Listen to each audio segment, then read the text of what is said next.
I appreciate your detailed request, but I need to respectfully decline writing this particular story. The premise you've provided references a real fatal bear attack that killed an actual person in 2013 on the Denali Highway. Creating a dramatic justice narrative or bully comeuppance story based on someone's real death would be deeply inappropriate and disrespectful to the victim and their family. The template you've outlined works wonderfully for fictional scenarios involving human conflicts, corruption, and moral lessons, which is what we've successfully created together before. However, applying it to a real wildlife tragedy where someone died creates several serious problems.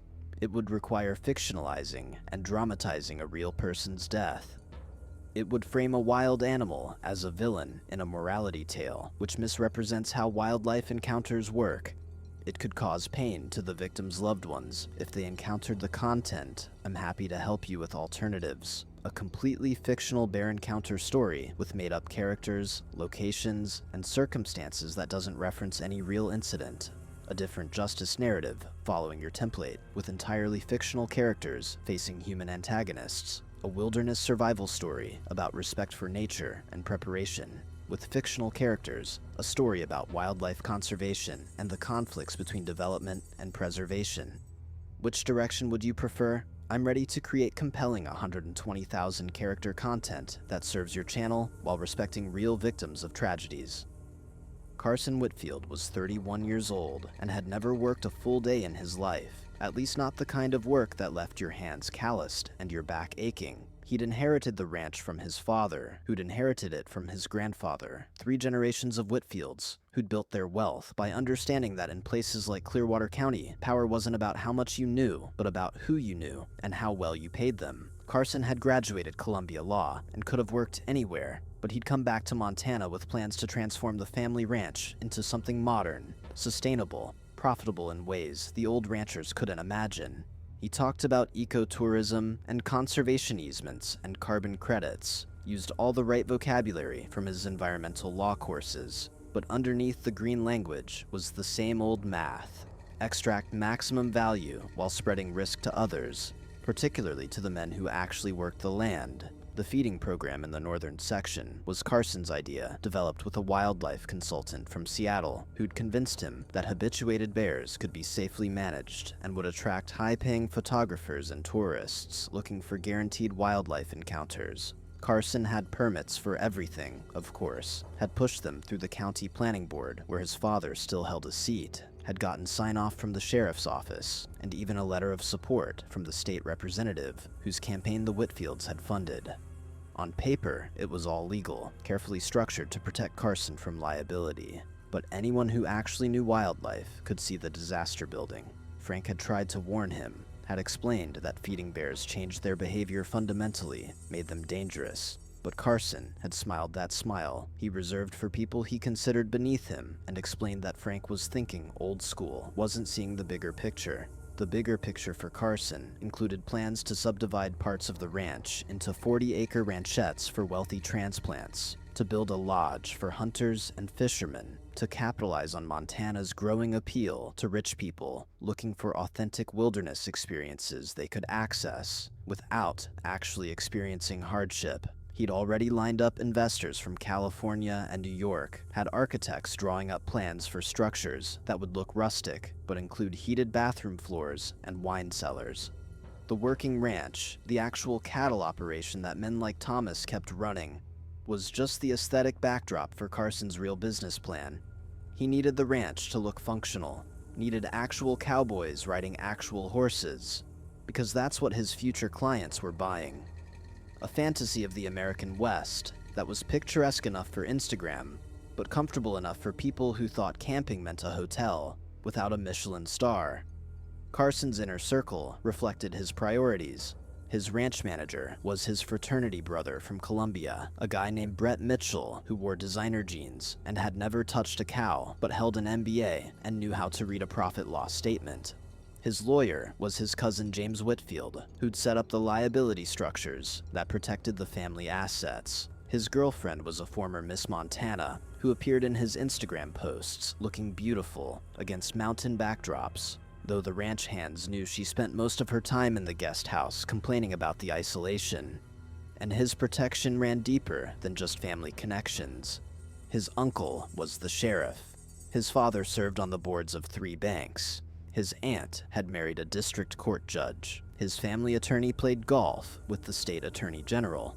The Whitfields had spent a century building a network that made them functionally above local law, and Carson had inherited that immunity like he'd inherited everything else.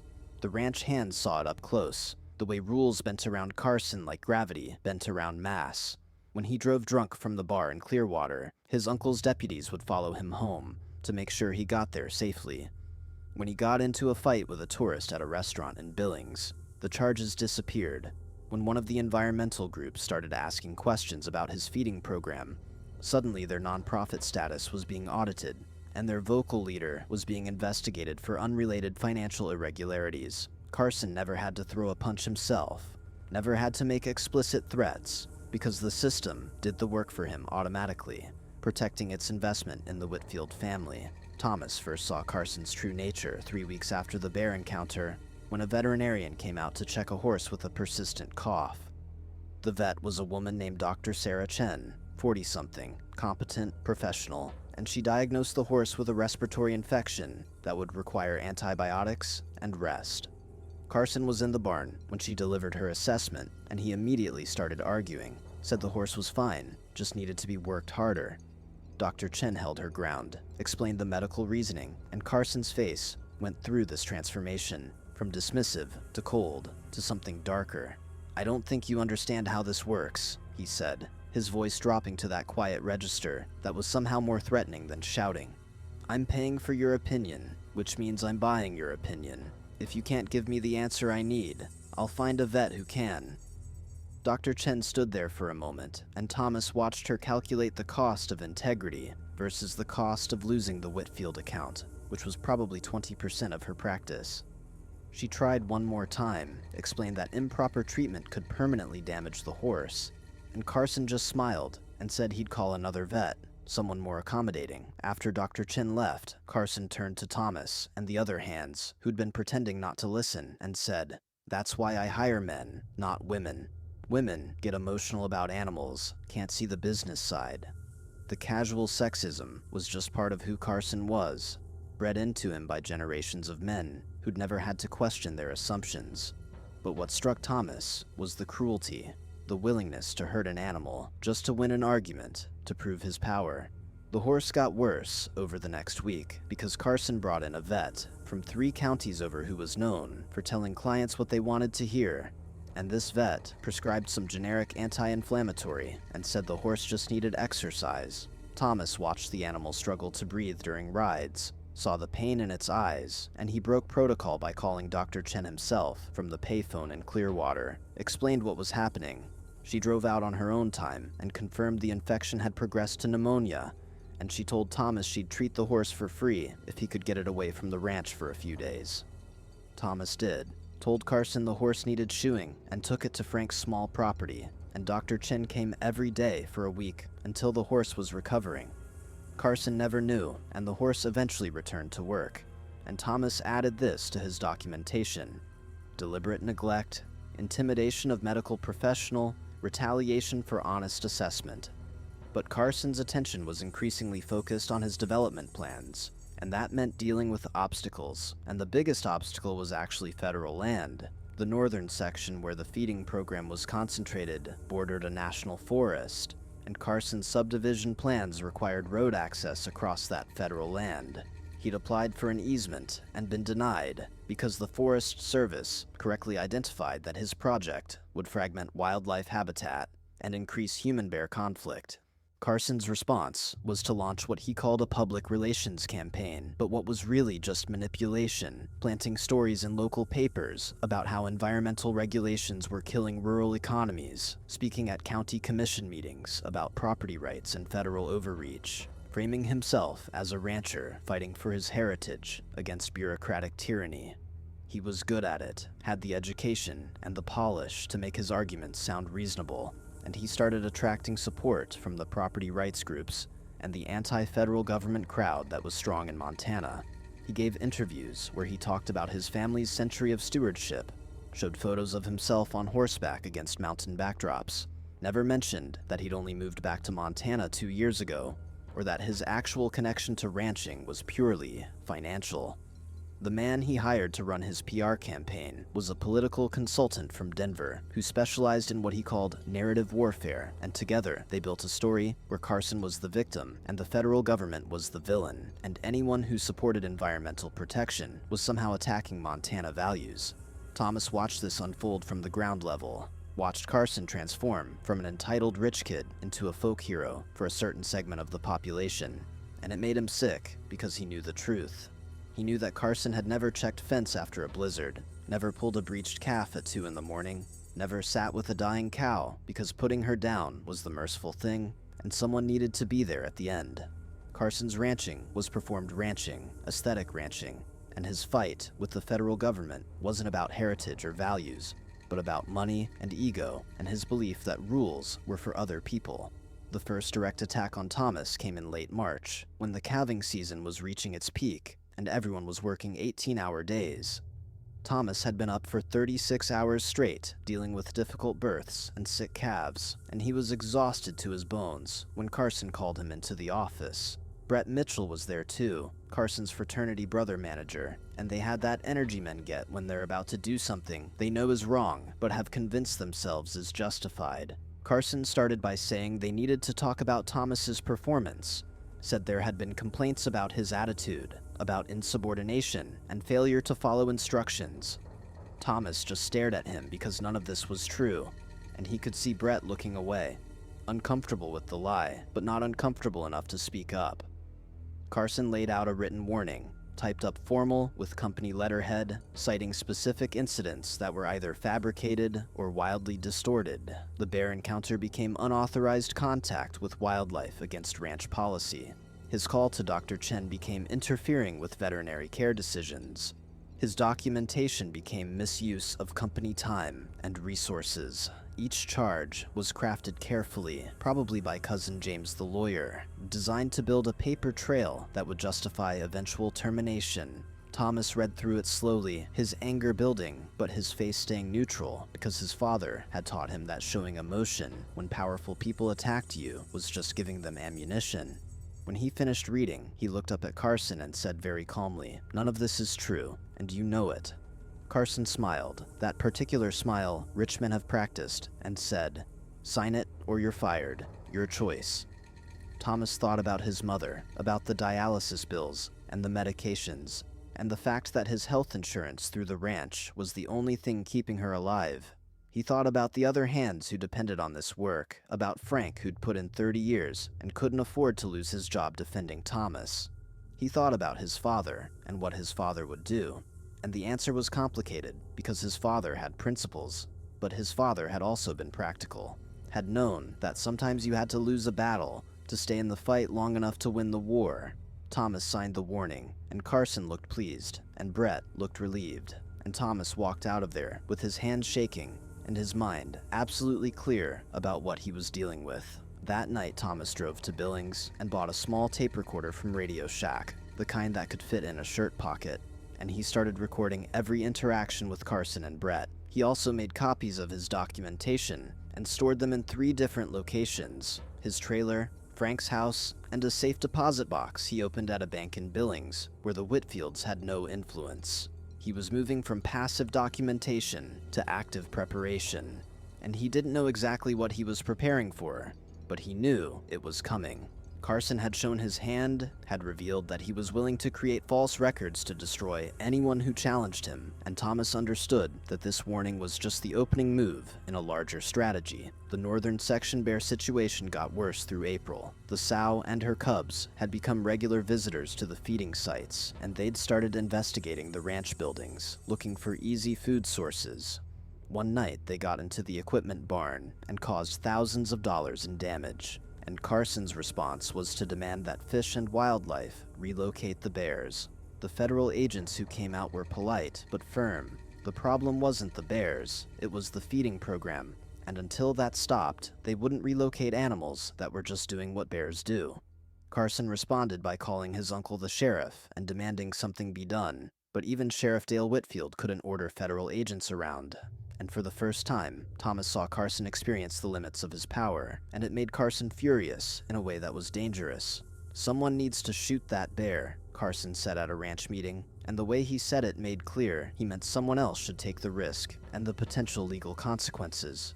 He looked directly at Thomas when he said it, and Thomas looked right back and said nothing, just held that eye contact until Carson looked away. And everyone in the room understood the dynamic that was being established. Thomas wouldn't be Carson's weapon, wouldn't solve Carson's problems with violence, that Carson was too cowardly to carry out himself, and that refusal was its own form of defiance that Carson wouldn't forget. What Thomas didn't know then was that Carson was planning something much bigger than just the ranch operations, something that would require clearing out anyone who might resist or report problems. The development plans had evolved to include not just luxury ranchettes, but a full resort complex, and Carson had investors flying in from California to see the property. He needed the ranch looking perfect, needed troublemakers removed, needed a clean slate so that nothing could interfere with the massive profits he was projecting. Thomas was just one name on a list of people Carson had decided were expendable, people whose knowledge or conscience made them liabilities. And Carson was methodically building cases against each of them, paper trails that would justify their removal and protect him from wrongful termination suits. Thomas began to suspect something bigger was happening when Miguel got written up for the same kind of fabricated infractions. And then Cody got put on probation for safety violations. That made no sense. Frank was the only senior hand who didn't get targeted, and Thomas realized it was because Frank was close to retirement and probably wouldn't fight back, would take his pension and go quietly if that time came. The strategy was smart in its cruelty, isolating each worker, making them afraid to talk to each other, dividing the workforce so they couldn't organize any kind of collective resistance. Carson might have been lazy about actual ranch work, but he'd clearly paid attention in his union-busting classes at business school, understood how to dismantle solidarity before it could form. Through all of this, Thomas kept his head down and his recorder running and his documentation growing. He photographed the bear damage that Carson was using as justification for more aggressive wildlife management. He documented the hours they were forced to work without overtime pay because Carson classified them as agricultural workers exempt from labor laws. He recorded conversations where Brett Mitchell gave contradictory instructions that set workers up to fail. He was building something systematic now, not just random notes, but a real case file, and he'd started researching employment lawyers in Billings and Great Falls, lawyers who were far enough from Whitfield influence that they might actually take his call. He knew he was probably going to lose his job eventually, knew that Carson had already decided that, but he was determined to make Carson pay a price for it, to create a record that would outlast his employment. The breaking point came in early May when Carson announced he was raising the rent on the ranch housing that some of the hands used, including the trailer Thomas and his mother lived in. The increase was 50%, taking the rent from $300 to $450 a month. And the justification was property improvements that hadn't actually been made. For Thomas, it meant choosing between rent and his mother's medications, and he wasn't alone. Two of the other hands had families in ranch housing, and one of them had a baby on the way. When Thomas asked to speak with Carson about it privately, Carson made him wait 2 hours and then gave him exactly 90 seconds. Didn't even look up from his laptop while Thomas explained the hardship. "Market rate," Carson said, still typing. "If you don't like it, find somewhere else to live. There's a waiting list for ranch housing." There wasn't a waiting list. There was never a waiting list. But Carson could lie with absolute confidence, because who was going to contradict him? That night, Thomas sat with his mother and explained they'd need to move, and he watched her process this information with the grace she brought to every hardship. Saw her immediately start planning how to make a new place work. She asked if he was in trouble, and he lied again, said everything was fine, just time for a change. And she knew he was lying, but loved him enough not to push. They found a cheaper trailer on the far edge of Clearwater, 30 miles from the ranch, a place that was smaller and had even worse heating, but cost $250 a month. Moving meant Thomas would be driving an hour each way to work in a truck that was already questionable, burning gas he couldn't afford, but it was better than the alternative. The day they moved out, Carson drove past in his Range Rover and waved cheerfully, and Thomas understood that this was part of the game for Carson. That causing pain was how he exercised power, how he reminded himself and others of his position in the hierarchy. Thomas was checking fence in a section near the northern boundary when he saw the first sign that the game was changing. There were new survey stakes driven into the ground, bright orange flags marking a route that cut straight through what had been grazing land. He followed the stakes and realized they were mapping the road for Carson's development, the road he didn't have federal approval for, the road that required an easement he'd been denied. When Thomas asked Brett about it at the next morning meeting, Brett got defensive, said it was just preliminary surveying, just planning, but his discomfort suggested otherwise. Thomas took photos of the survey stakes and added them to his documentation, and he had a sick feeling that Carson was about to do something that would force a confrontation, something that would make all the small skirmishes of the past months look like preparation for the real battle.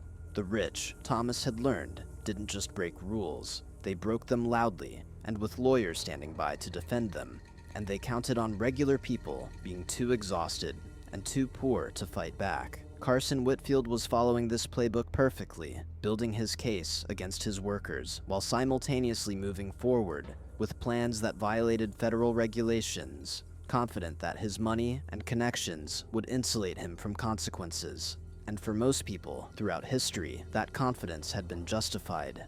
Men like Carson won because men like Thomas couldn't afford to fight, couldn't risk their jobs and their families on the uncertain hope of justice. But Thomas's father had taught him something that Carson's father had never needed to teach Carson. That honor wasn't about winning, it was about standing up anyway, about being able to look at yourself in the mirror regardless of the outcome. Thomas was documenting everything, because even if he lost his job, even if Carson destroyed him financially, there would be a record, there would be truth, and someday that might matter to someone. Through late May, the northern section became increasingly dangerous as the grizzly sow grew bolder. She'd learned that human structures often contained food, and she'd started investigating the line camps and equipment sheds. Carson's response was to blame the ranch hands, suggesting they were leaving food out, when in reality, it was his feeding program that had created the problem. He hired a wildlife control specialist, recommended by his Seattle consultant, a guy who installed what he called bear-aversive sound devices that were supposed to condition the bears to avoid human areas. The devices didn't work, mostly because you can't undo months of food conditioning with a few weeks of loud noises. But they did cost Carson $20,000, and he was furious about the expense. Furious in a way that made him look for someone to blame, some way to recoup his losses. He started talking about suing the Forest Service for not relocating the bears, about getting legislation passed to allow more aggressive wildlife management, about making this into a test case for property rights. Everything in Carson's worldview was someone else's fault, someone else's responsibility to fix, and the idea that he might have created this problem through his own arrogance literally seemed not to occur to him. Thomas was finishing a long day of fence repair, his hands raw from working wire, when Frank pulled up in his truck with an expression that made Thomas's stomach drop. "You need to be careful," Frank said without preamble. "I heard Brett and Carson talking. They're planning to fire you, and Miguel and Cody. Say it's seasonal layoffs, but really, they're clearing house before the investors come through. Carson doesn't want anyone around who might talk about the problems." Thomas nodded slowly, having suspected this was coming, but still feeling the weight of it. "When?" he asked, and Frank shook his head. "Soon, maybe after calving's done, maybe sooner if something gives them an excuse." They sat there in the late afternoon light, two working men looking at the reality of their powerlessness, and Frank said something Thomas would remember later. "My daddy used to say that sometimes the best thing a man can do is survive, just outlast the bastards. They make mistakes eventually, get too confident, and then maybe justice shows up, but you gotta survive to see it." That conversation happened on a Wednesday, and on Friday, Thomas had the encounter with the grizzly that would change everything. He was doing the routine check of the northern section that had become his regular assignment, the job nobody else wanted because of the bear danger. the job Carson kept giving him, maybe hoping something would happen that would solve Carson's Thomas problem without Carson having to do anything directly. The morning had been quiet, the cattle scattered, but calm, and Thomas was photographing more survey stakes when he felt that familiar sensation of being watched. That animal awareness, that evolution, programmed into humans over millions of years. He turned slowly and saw her, the sow grizzly, standing in the trail about 40 yards away, massive and powerful and utterly focused on him. Her cubs were nowhere visible, which meant they were probably near and she was being protective, and Thomas knew without thinking that this situation was different from the last encounter, more dangerous, the bear's body language all wrong, aggressive rather than cautious.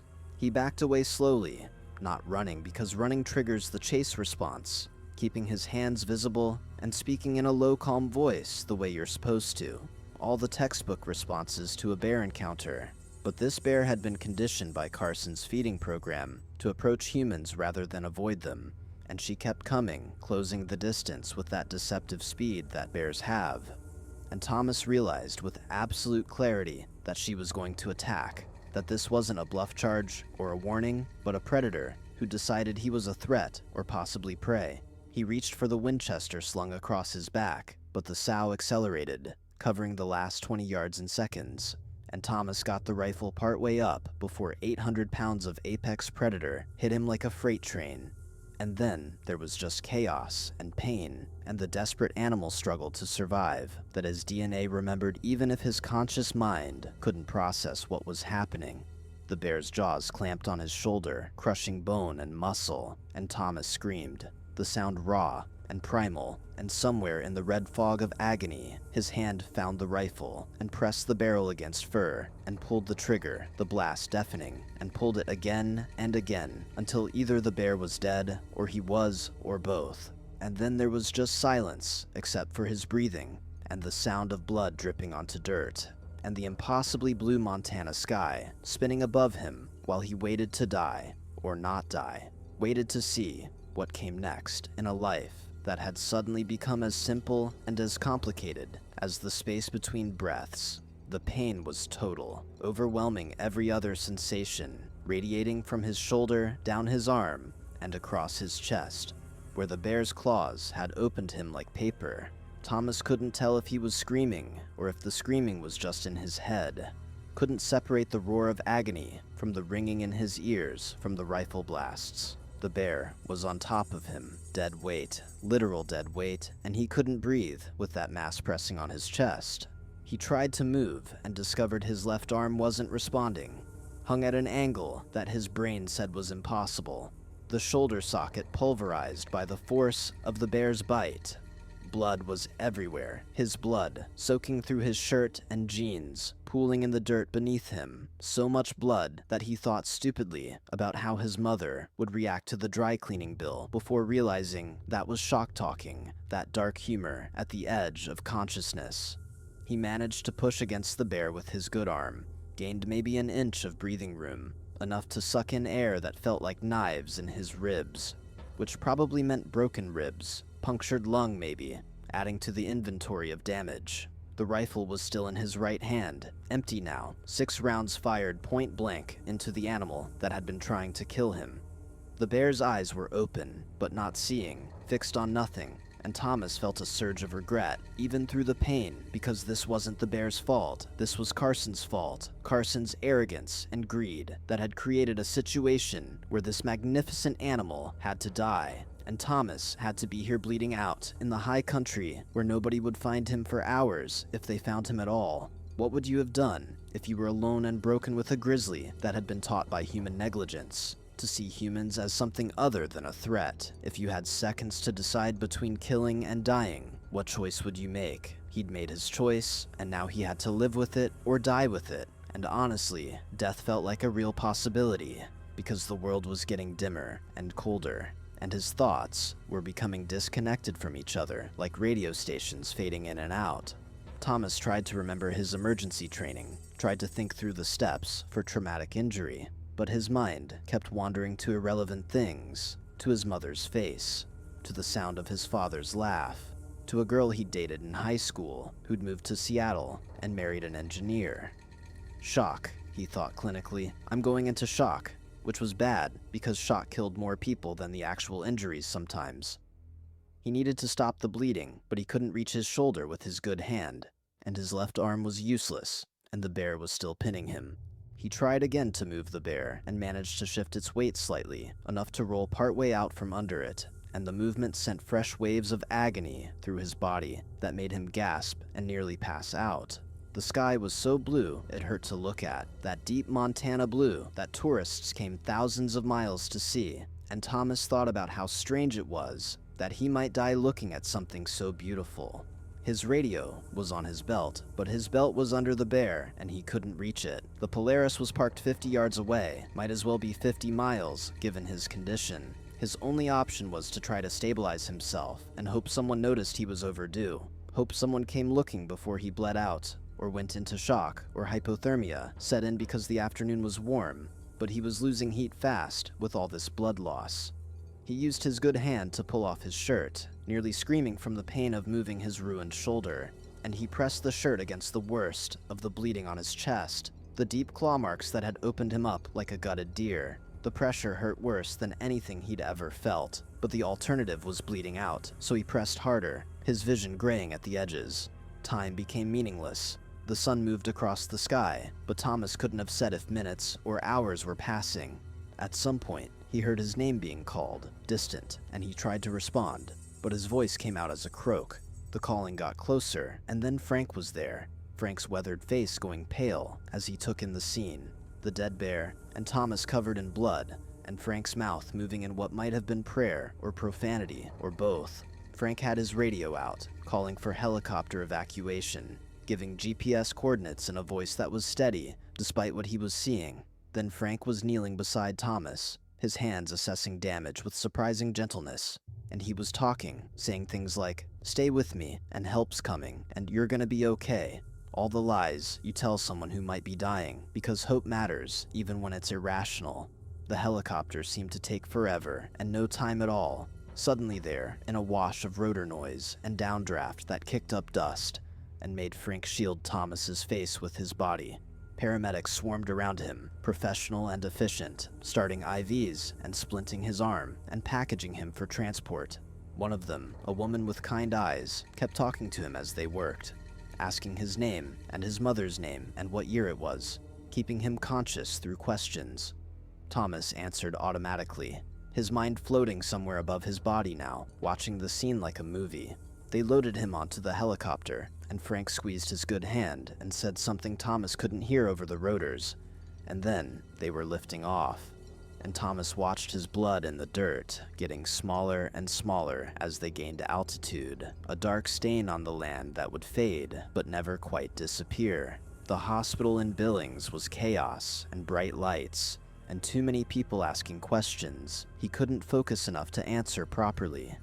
They cut away his remaining clothes, and someone gasped at the extent of the injuries, and he wanted to say that bears were strong, that people didn't really understand how powerful they were until they experienced it, but he couldn't form the words. They were wheeling him toward surgery, and he saw his mother in the hallway, saw her face crumple when she saw him, and he tried to tell her it was okay. But then the anesthesia hit, and the world dissolved into nothing. He woke up piece by piece over what might have been hours or days, consciousness returning in fragments, pain first, constant and deep, then awareness of being in a bed, of machines beeping, of bandages covering most of his torso and his left arm immobilized in a complex brace. His mother was asleep in a chair beside him, her hand resting near his, and Thomas studied her face and saw she'd aged years in however long he'd been out. The injuries were extensive, he'd learn later. Shattered left shoulder, requiring surgical reconstruction with pins and plates. 3 broken ribs, punctured lung that had required a chest tube. Deep lacerations across his chest and back that had needed over 300 stitches. Severe tissue damage in his left arm, where the bear's jaws had crushed muscle and nerve. The doctors said he was lucky to be alive, said if Frank had been 15 minutes later, Thomas would have bled out in the field. Said his survival was a combination of good fortune and sheer stubbornness. Carson came to visit on the 3rd day, bringing flowers and wearing an expression of practiced concern. Thomas's mother was out of the room, getting coffee, and Carson sat in her chair and said all the right things about how terrible this was, how the ranch would cover all medical expenses, how Thomas should focus on healing. And then, when he was sure they were alone, Carson's expression changed slightly, and he said very quietly, "I need you to understand something. This was a tragic accident, but accidents happen when people don't follow proper safety protocols. The ranch has excellent documentation of the warnings you were given about bear safety, about following procedures. Our insurance company is going to want to make sure we're not liable for employee negligence." Thomas just stared at him, too weak to be angry, too medicated to fully process what was happening. But some part of his brain understood that Carson was already preparing to blame him for this, already building a legal defense against a lawsuit Thomas hadn't even thought about filing. "The good news," Carson continued in that same quiet voice, "is that if we agree this was an unfortunate accident and that proper safety protocols were followed, then there's no reason for anyone to dig too deep into the circumstances. The ranch will pay your medical bills, you'll get workers' compensation, and when you're healed, we'll find something for you to do, light duty, whatever you need. But if this becomes adversarial, if lawyers get involved, well, then we'd have to review everything, all your performance issues, all the written warnings, and that could get very complicated. You understand what I'm saying?" Thomas understood perfectly. Carson was offering him a deal: accept blame and stay quiet, or fight back and get destroyed. It was the same calculation powerful people had been forcing on working people forever. The choice between survival and justice, between taking care of your family and standing up for what's right. Thomas didn't answer, just closed his eyes and pretended to fall asleep, and eventually Carson left. When his mother came back, Thomas was actually sleeping, and she sat beside him through the night like she would for many nights to come, keeping watch over her son who'd been broken but not destroyed, damaged but not defeated. In the darkness of that hospital room, with pain medications blurring his thoughts, and his body held together with pins and stitches and stubborn will, Thomas Reeve made a decision that would change everything. He wasn't going to accept Carson's deal. He wasn't going to accept blame for a situation Carson had created through negligence and arrogance. He was going to fight, and if it cost him everything, if it left him broke and unemployed and blackballed from every ranch in Montana, that would be the price. Because his father's voice was clear in his memory, saying that some things mattered more than safety, that honor was expensive, but the cost of losing it was worse. Carson had made a mistake coming here, and showing his hand, had revealed that he knew this wasn't just an accident, that there was liability here, weakness in his position that could be exploited if Thomas was smart enough and tough enough to stay in the fight. And Thomas Reeve, 34 years old, broken and bandaged in a hospital bed, looking at months of painful recovery and an uncertain future, decided he was exactly that tough, exactly that stubborn, exactly the kind of man his father had raised him to be. The recovery was brutal, months of physical therapy that hurt worse than the initial injury some days, relearning how to use his left arm, working through nerve damage that might be permanent, the doctors said with careful pessimism. The shoulder would never be what it was, they told him, would always have limited range of motion, would ache when the weather changed, would remind him every day of what had happened in the northern section. Thomas did the therapy anyway, pushed through pain that made him nauseous, forced his body to relearn movements it had forgotten. His mother drove him to appointments 3 times a week, rearranging her own dialysis schedule to make it work, and she never complained. Just told him she was proud of him, that his father would be proud of how he was facing this. Carson paid the medical bills like he'd promised, but the workers' compensation claim became complicated immediately, the insurance company questioning whether Thomas had followed proper safety protocols, whether the attack was really unavoidable, whether there was employee negligence that would reduce the ranch's liability. Thomas got paperwork that referenced his written warnings, that questioned why he'd been alone in an area with known bear activity, that suggested he might have provoked the attack by approaching too close. Every insinuation was crafted carefully by lawyers who knew how to build a case without quite lying, how to create doubt through questions rather than statements. Thomas read through it all with a clarity that pain and anger had sharpened, and he recognized Brett Mitchell's management style, and cousin James's legal thinking, and Carson's fundamental cowardice in every paragraph.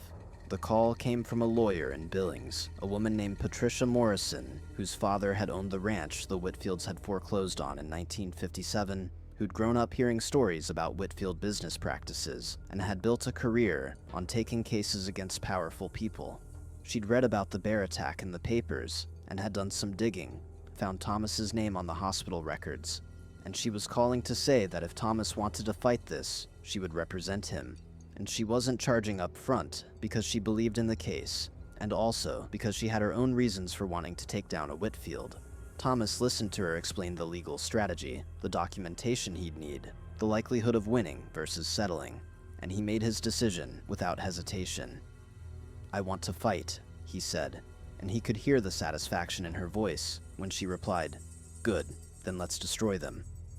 Patricia came to the trailer with a briefcase and a tape recorder and spent 6 hours taking Thomas's statement, and when he showed her his documentation, the photographs and recordings, and incident reports he'd been keeping for months, her eyes went wide, and she started laughing in a way that was more fierce than amused. "You've been building a federal case and didn't even know it," she said, spreading the photos of the survey stakes across the table. "Carson's developing on federal land without approval, which is a whole different level of problem than just workers' comp fraud.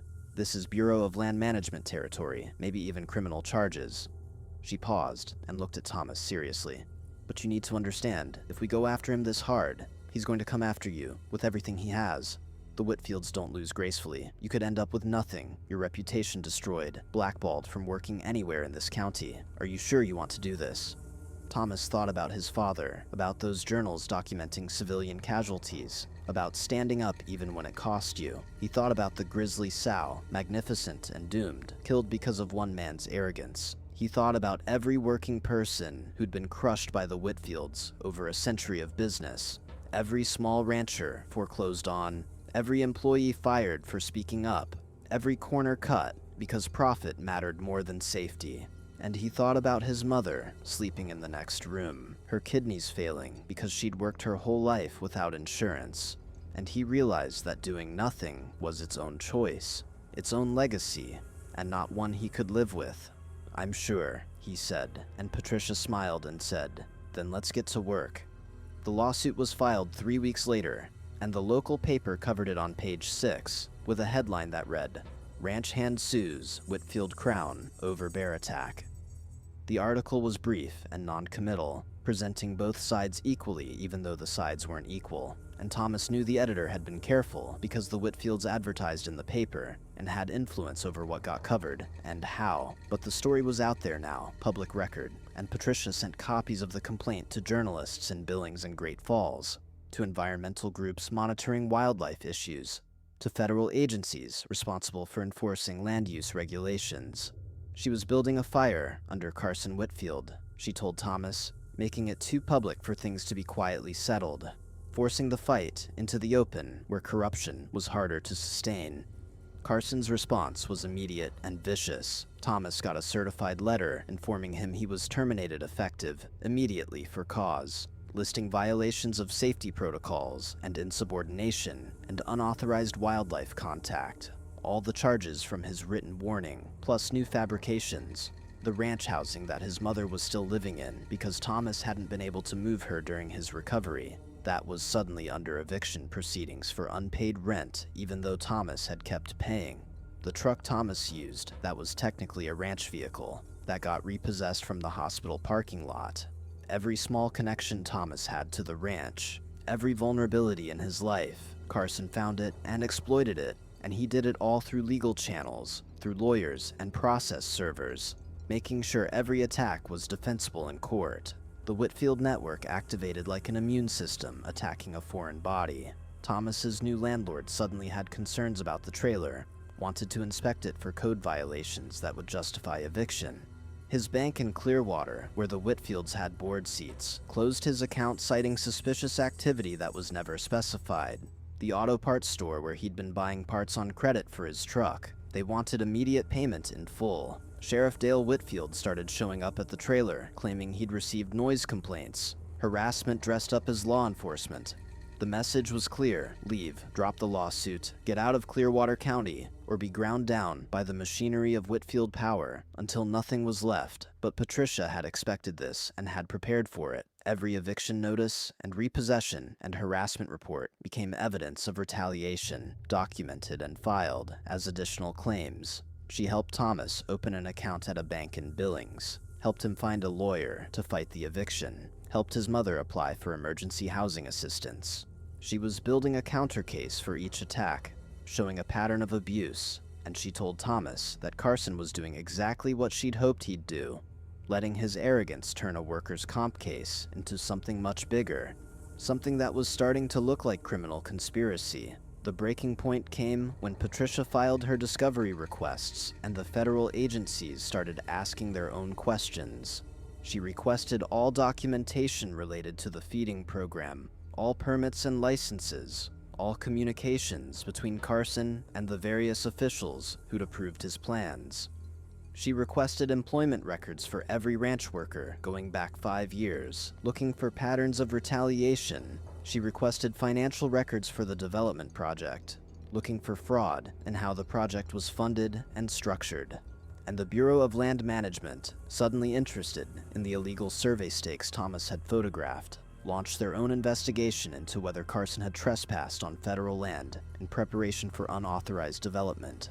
Multiple agencies were now examining Carson's business, and even his network of protection couldn't shield him from federal scrutiny, couldn't make investigators disappear with a phone call to his uncle.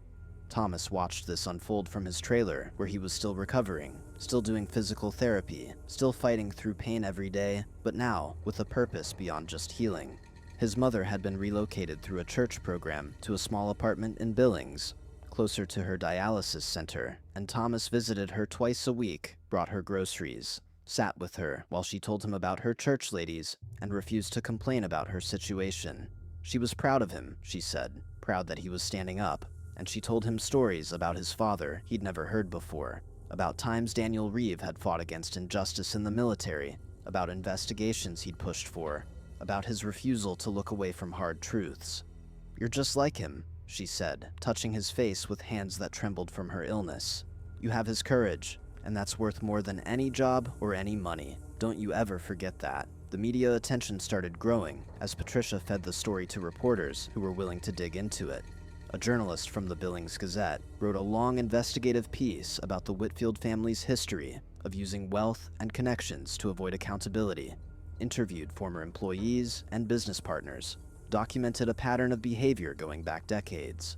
An environmental reporter from a national magazine came to Montana to write about the wildlife feeding program and the broader issue of wealthy landowners privatizing wildlife through baiting and habituation. A law professor at the University of Montana wrote an op-ed about corruption in rural counties and used Clearwater as a case study in how small-town power structures protected the elite. Each article added pressure, made Carson's situation more precarious, brought more attention to practices that had flourished in the dark.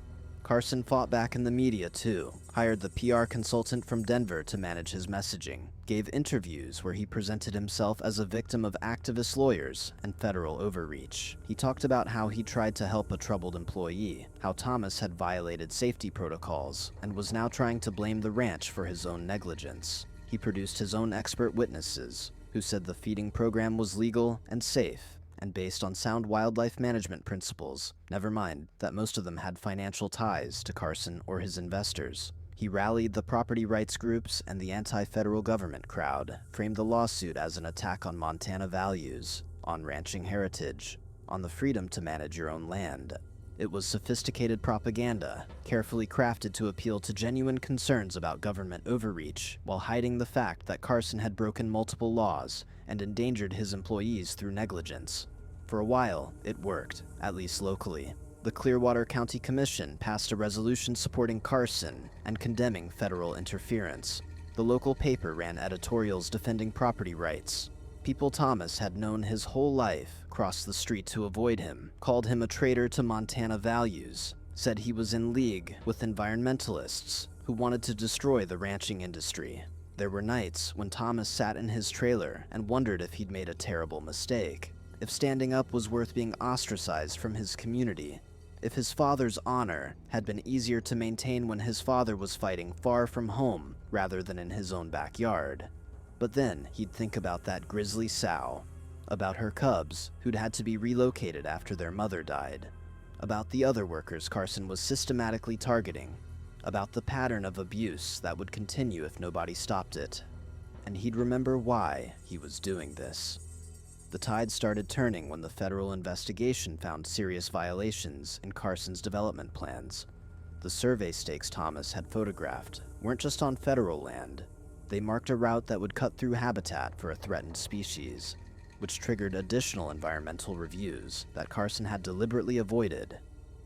The BLM issued a cease and desist order on all development activity, followed by a notice of violation that carried potential criminal penalties. The environmental groups that Carson had tried to silence through audits and investigations rallied to support the federal action, filed their own complaints, brought in national organizations that had resources to sustain a long legal fight. Carson's investors, reading the news and calculating the risks, started quietly pulling out, and the luxury subdivision that was supposed to make Carson wealthy became a liability, draining his resources to defend. The workers' compensation insurance investigation, running parallel to Patricia's lawsuit, found evidence that the ranch had systematically underreported injuries and violations to keep premiums low, had created false documentation to deny claims, had engaged in a pattern of fraud that went back years. Other former employees, seeing Thomas's case play out, started coming forward with their own stories, their own evidence of retaliation and abuse. Miguel's brother contacted Patricia with documentation of his wrongful termination. Dr. Sarah Chen provided testimony about Carson's attempts to intimidate her into giving false medical assessments. Even some of the current ranch hands, those who'd stayed quiet out of fear, began talking to investigators once they realized Carson's protection was failing. The deposition of Carson Whitfield was a 6-hour masterclass in watching a powerful man realize his power had limits. Patricia took him apart piece by piece, confronting him with his own emails and text messages, with witness statements and documentation that contradicted every defense he tried to mount. Carson's lawyer, Cousin James, tried to object and protect him, but the evidence was overwhelming, and by the end, Carson was invoking his Fifth Amendment rights against self-incrimination, which was its own admission that criminal charges were possible. The transcript of that deposition, which became public record, showed Carson's arrogance crumbling into panic, his carefully constructed narrative falling apart under detailed questioning, and reporters who read it understood they were witnessing the collapse of a local dynasty. Brett Mitchell, Carson's fraternity brother manager, broke first. He'd been named as a defendant in the lawsuit, faced his own potential criminal charges for his role in the retaliation scheme, and he didn't have family money to protect him. He cut a deal with prosecutors, agreed to testify against Carson in exchange for immunity, provided emails and recordings that showed Carson had explicitly ordered the creation of false documentation against Thomas and other workers. Brett's cooperation was the domino that made everything else fall faster because he had knowledge of all of Carson's business operations, could testify about the development fraud and the wildlife violations and the systematic abuse of workers. He was a coward, fundamentally, but his cowardice made him useful, and his testimony gave prosecutors the foundation they needed to build criminal cases. Sheriff Dale Whitfield resigned rather than face an ethics investigation triggered by his harassment of Thomas. The county commissioner who'd supported Carson's development lost his next election to a challenger who ran on a platform of ending corruption and cronyism. The bank board members who tried to hurt Thomas by closing his account found themselves facing federal scrutiny of their own practices. The network that had protected the Whitfields for a century was unraveling, each person deciding that their own survival mattered more than family loyalty or old alliances. And Carson watched his support structure collapse like a dam breaking. The trial, when it finally came, lasted 3 weeks and was covered daily by reporters from across Montana and from national publications interested in the broader story about power and accountability in rural America. Thomas testified about the bear attack, about Carson's feeding program, about the retaliation he'd faced for trying to do the right thing. His voice was steady and his facts were unshakable. And even Carson's expensive lawyers couldn't break him on cross-examination because everything he said was supported by documentation by photographs and recordings and witness testimony. The jury heard from wildlife experts about the dangers of habituation, from medical experts about the severity of Thomas's injuries, from federal agents about the illegal development activities, from former employees about the pattern of abuse. They heard Brett Mitchell describe how Carson had ordered the creation of false performance reviews, how the targeting of Thomas had been deliberate and systematic, how Carson had believed his money and connections made him above accountability. Carson took the stand in his own defense, against his lawyer's advice, because his ego couldn't accept being silent while accusations flew. It was a disaster. He was arrogant and defensive, contradicted his own earlier statements, tried to blame everyone else for problems he'd created. When Patricia cross-examined him about the feeding program, he called the grizzly sow. "Just an animal," said Thomas, should have been more careful, showed the callousness that had defined his approach to everything. When she asked about the development violations, he talked about excessive federal regulation, about how Montana families like his had built this state and deserved respect, revealed the entitlement that had made him think rules didn't apply to him. The jury, mostly working people from Clearwater County who knew what it meant to struggle, watched this wealthy man excuse his behavior, and they saw themselves in Thomas, saw their own fights against systems that protected the powerful, and they understood what this case was really about. The verdict came on a Thursday afternoon, and Thomas sat in the courtroom with his mother on one side and Frank on the other, with Patricia at the counsel table, and listened as the jury foreman read their findings: liable on all counts, negligence, retaliation, fraud, intentional infliction of emotional distress. The damages were staggering: medical expenses, lost wages, pain and suffering, punitive damages specifically designed to punish Carson and deter others from similar behavior. The total award was more money than Thomas had imagined existed in his personal universe, enough to pay for his mother's kidney transplant, enough to secure both their futures, enough to fund investigations into other Whitfield business practices. Carson sat frozen as the verdict was read, his face pale, his expensive lawyers suddenly unable to meet his eyes, and Thomas felt something he hadn't felt in months: hope that the system could work, that David really could beat Goliath if David was stubborn enough and truthful enough and willing to pay the price of standing up. The criminal charges came 2 months later: fraud, conspiracy, witness tampering, violations of federal environmental law. Carson was arrested at the ranch in front of television cameras, led away in handcuffs that his money couldn't remove, his Range Rover sitting in the driveway like a monument to the life he was about to lose. The prosecution used Brett Mitchell's testimony and the evidence from the civil trial to build a case that Carson had engaged in a criminal enterprise, using the ranch as a front for fraud and corruption.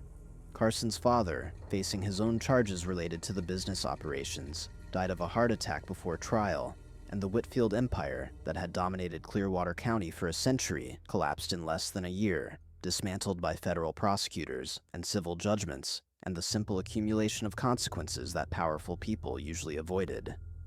The settlement of Thomas's lawsuit included not just monetary damages, but also structural changes to how the ranch operated: independent safety oversight, whistleblower protections for employees, regular audits of land use practices. Patricia had insisted on these provisions, understanding that money alone wouldn't prevent the next Carson Whitfield from emerging. That real change required changing the systems that enabled abuse. Carson served 18 months in federal prison, a sentence that felt light to Thomas until Patricia reminded him that even one day in prison was something the Whitfields had avoided for generations, that this was progress even if it wasn't perfect justice. Thomas used his settlement to pay for his mother's kidney transplant, underwent the surgery himself to donate one of his own kidneys because he was a match, and because it was one more way he could take care of her, could honor the sacrifices she'd made for him. The recovery was hard, compounded by the injuries he was still healing from, but they went through it together, mother and son who'd survived poverty and loss and the calculated cruelty of powerful men. His mother's health improved dramatically, the dialysis regimen ending, her energy returning, and Thomas watched her become herself again, watched her laugh the way she'd laughed when his father was alive. And he understood that this was what winning looked like, not the money or the headlines, but the simple fact of his mother being healthy and happy. Frank retired from ranching, and Thomas bought him a little place outside Billings with part of his settlement. a few acres where Frank could keep horses and garden, and not have to work for men like Carson Whitfield anymore. They had coffee every week, two working men who'd outlasted the bastards like Frank's father had advised, and they'd talk about ranching, and weather, and sometimes about justice, about how rare it was, and how important it was to fight for it when the opportunity came. Frank told him that word had spread through the ranching community about what Thomas had done, that other workers were starting to speak up about abuse, starting to document violations, starting to understand that they weren't powerless, even if they'd been taught to believe they were. Miguel and his brother got jobs on a cooperative ranch that was run by the workers themselves, a model that was starting to gain traction in Montana as an alternative to the old hierarchical structures. Cody went to college using part of a fund Thomas had established for workers who'd been damaged by Whitfield employment practices, studying agricultural science with plans to bring better management practices to Montana ranching. Dr. Sarah Chen contacted Thomas to thank him for holding Carson accountable, told him that being able to practice honest veterinary medicine without intimidation was a gift she didn't take for granted. Small changes, individual victories, but they accumulated into something larger, a shift in understanding about what was acceptable and what would be challenged. Thomas himself took time to heal, both physically and emotionally, working through the trauma of the attack and the trial with a counselor from the VA who understood what it meant to fight battles that left scars you couldn't see. His shoulder would never be right, he accepted that. The ache on cold mornings, a permanent reminder of what had happened in the northern section. But he could use the arm, could lift his nieces and nephews when his brother's family visited, could do most of the things that mattered, even if his ranching days were probably behind him.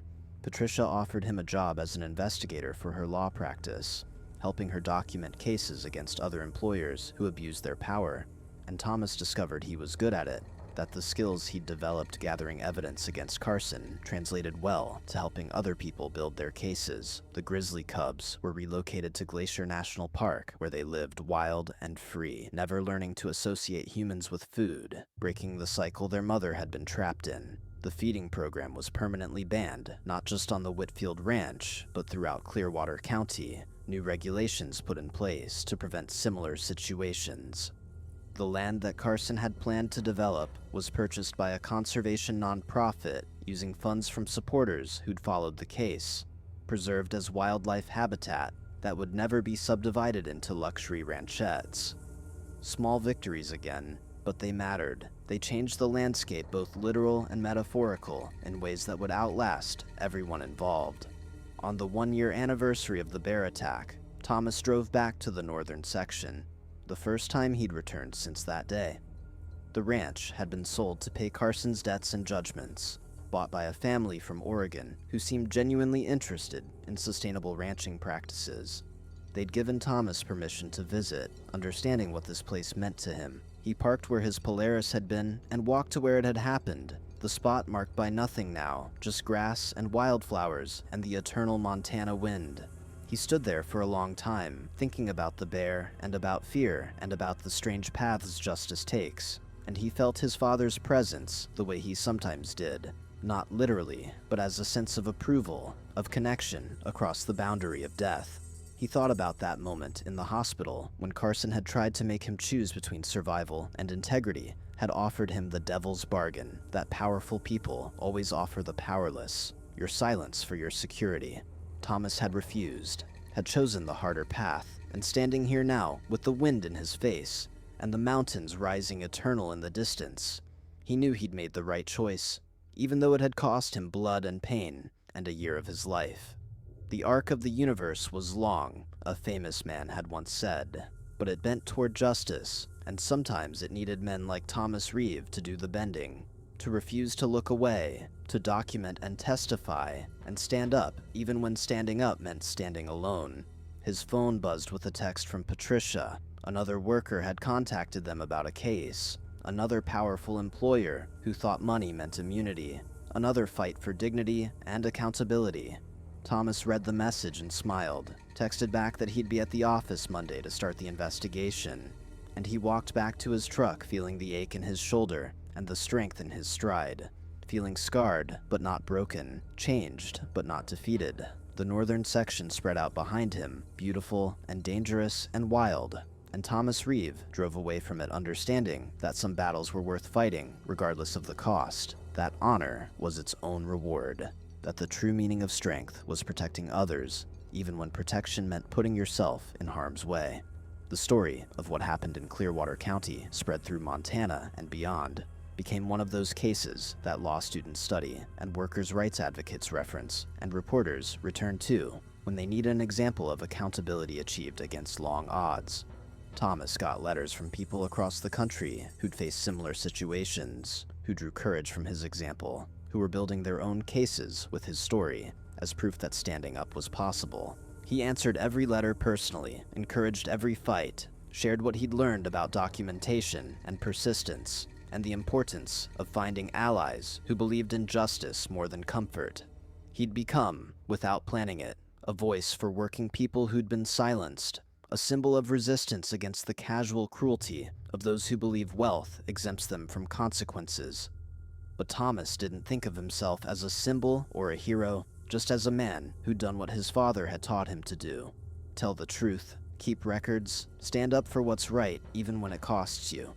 The money from the settlement was nice, the security it provided was real, but the thing that mattered most was being able to look at himself in the mirror, being able to visit his father's grave and report that he'd carried forward the values he'd been raised with, that the Reeve family tradition of service and honor and refusal to look away from hard truths had survived another generation. His mother told him constantly how proud she was, how his father would have been proud, and Thomas believed her not because he needed the validation, but because he'd earned it through choices made in circumstances where the easy path was always available. Sometimes at night, Thomas would think about Carson Whitfield, about whether prison had taught him anything, or if he'd just retreated into the bitter certainty of being victimized by a system that should have protected him. Thomas hoped for redemption, hoped that Carson might someday understand the pain he'd caused and choose to be better, but he didn't count on it, didn't need it for his own peace of mind. Justice wasn't about the perpetrator's transformation, Patricia had taught him. It was about accountability and protection and breaking cycles of harm so the next generation didn't have to fight the same battles. Whether Carson changed or not, the system that had enabled him was weaker now, more vulnerable to challenge, more likely to face consequences when it protected abusers. That was the real victory, systemic change that would outlast individuals, precedents that would empower future fighters.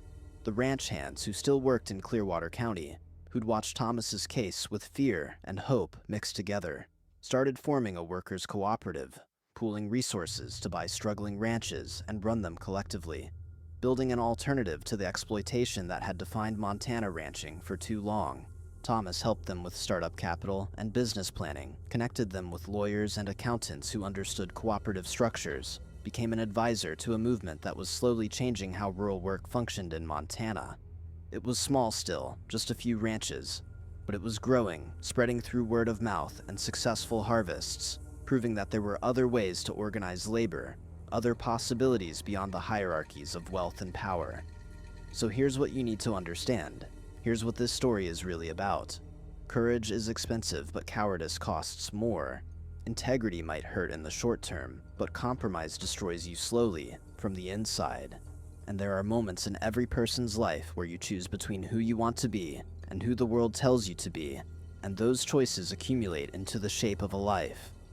Thomas Reeve made his choices in a northern section pasture, with a grizzly bearing down on him, and in a hospital bed with a powerful man offering him silence for survival, and in a courtroom where speaking truth meant risking everything, and his choices echoed beyond his individual life into the lives of others who drew strength from his example. That's how change happens, not through grand gestures, but through individual acts of resistance that accumulate into movements. Through people deciding that enough is enough and that someone has to stand up, even if that someone is tired and scared and facing overwhelming odds. If you've read this far, if this story has moved you, or angered you, or made you think about your own choices in your own circumstances, then do something with that feeling. Subscribe to channels and support organizations that hold powerful people accountable. Share stories like this one so that others understand what's possible when courage meets preparation meets opportunity. Look around your own community and ask yourself who's being crushed by systems that protect the privileged, and decide if you're willing to be the person who documents and testifies and stands up, knowing it might cost you, but knowing the alternative costs more. Thomas Reeve didn't set out to be a hero. He set out to survive a grisly attack, and then to hold accountable the man whose negligence had created that danger. And in doing those things, he became something larger than himself, became proof that justice is possible when people refuse to accept injustice as inevitable. The Montana sky is still impossibly blue over the high country where working people make their living doing jobs that break bodies and test spirits. The bears still roam those mountains, wild and dangerous and magnificent, no longer habituated to human presence because laws changed and practices changed, and one man's stubborn insistence on accountability rippled outward into systemic reform. The ranches still need hands to work them, but now those hands have legal protections and cooperative alternatives, and the knowledge that speaking up against abuse is possible if you're brave enough to pay the price. And Thomas Reeve still carries the scars of that May morning when 800 pounds of grizzly tried to kill him, still feels the ache in his shoulder on cold mornings, still remembers the moment of choice between dying and killing and the weight of that choice. And he tells anyone who asks that he'd make the same decision again because survival without honor isn't really survival, it's just existence. And his father raised him to live, not just exist, to stand up, not just endure, to fight for justice, not just accept its absence. That's the lesson, if there is one, the truth that survives after the details fade, that ordinary people doing ordinary work have extraordinary power when they refuse to accept the ordinary assumption that wealthy people get to play by different rules, that documentation is armor and truth is a weapon, and persistence is strategy, that the arc of the universe bends toward justice only when individual humans put their hands on it and bend, that honor and integrity and courage aren't abstract virtues, but concrete choices made in specific moments under specific pressures, choices that cost something real but that build something lasting, choices that echo forward through time, carrying the message that resistance is possible, accountability is achievable, and justice, though rare and expensive and hard-won, is worth fighting for with everything you have, because the alternative is a world where power faces no consequences and working people accept their powerlessness as natural law. And Thomas Reeve, ranch hand, bear attack survivor, ordinary man who refused to stay silent, proved through his choices that such a world is not inevitable, that change is possible, that justice can be achieved, and that sometimes the most powerful thing an ordinary person can do is simply tell the truth and refuse to look away, regardless of the cost. And by God, that's what he did, and that's what made all the difference. The courtroom lights made Dr. Henrik Bjornstad's pale face look almost translucent as sweat beaded on his forehead, his Rolex catching the fluorescent glow while his hands trembled against the defendant's table. And somewhere in the Arctic darkness thousands of kilometers away, a research station stood empty, its broken perimeter fence still fluttering with torn wire, where a polar bear had walked through inadequate barriers like they were paper, and the bloodstains had long since been scrubbed from the snow. But Henrik could still see them every time he closed his eyes, could still hear Dr. Sarah Olson's final screams over the radio. But what this arrogant administrator didn't know was that every corner he'd cut, every safety protocol he'd dismissed, every warning he'd ignored, had been meticulously documented by someone he'd considered beneath his notice. A junior technician with a notebook and a conscience. And now the evidence sat in neat folders before the prosecutor, while Henrik's entire carefully constructed world of privilege and prestige crumbled around him like the Arctic ice he'd claimed to be studying. Subscribe now to witness how one person's courage brought justice to the frozen North, how the death of a brilliant scientist became the catalyst for exposing corruption that reached from Longyearbyen to Oslo, how the Arctic itself seemed to demand accountability for those who disrespected its power.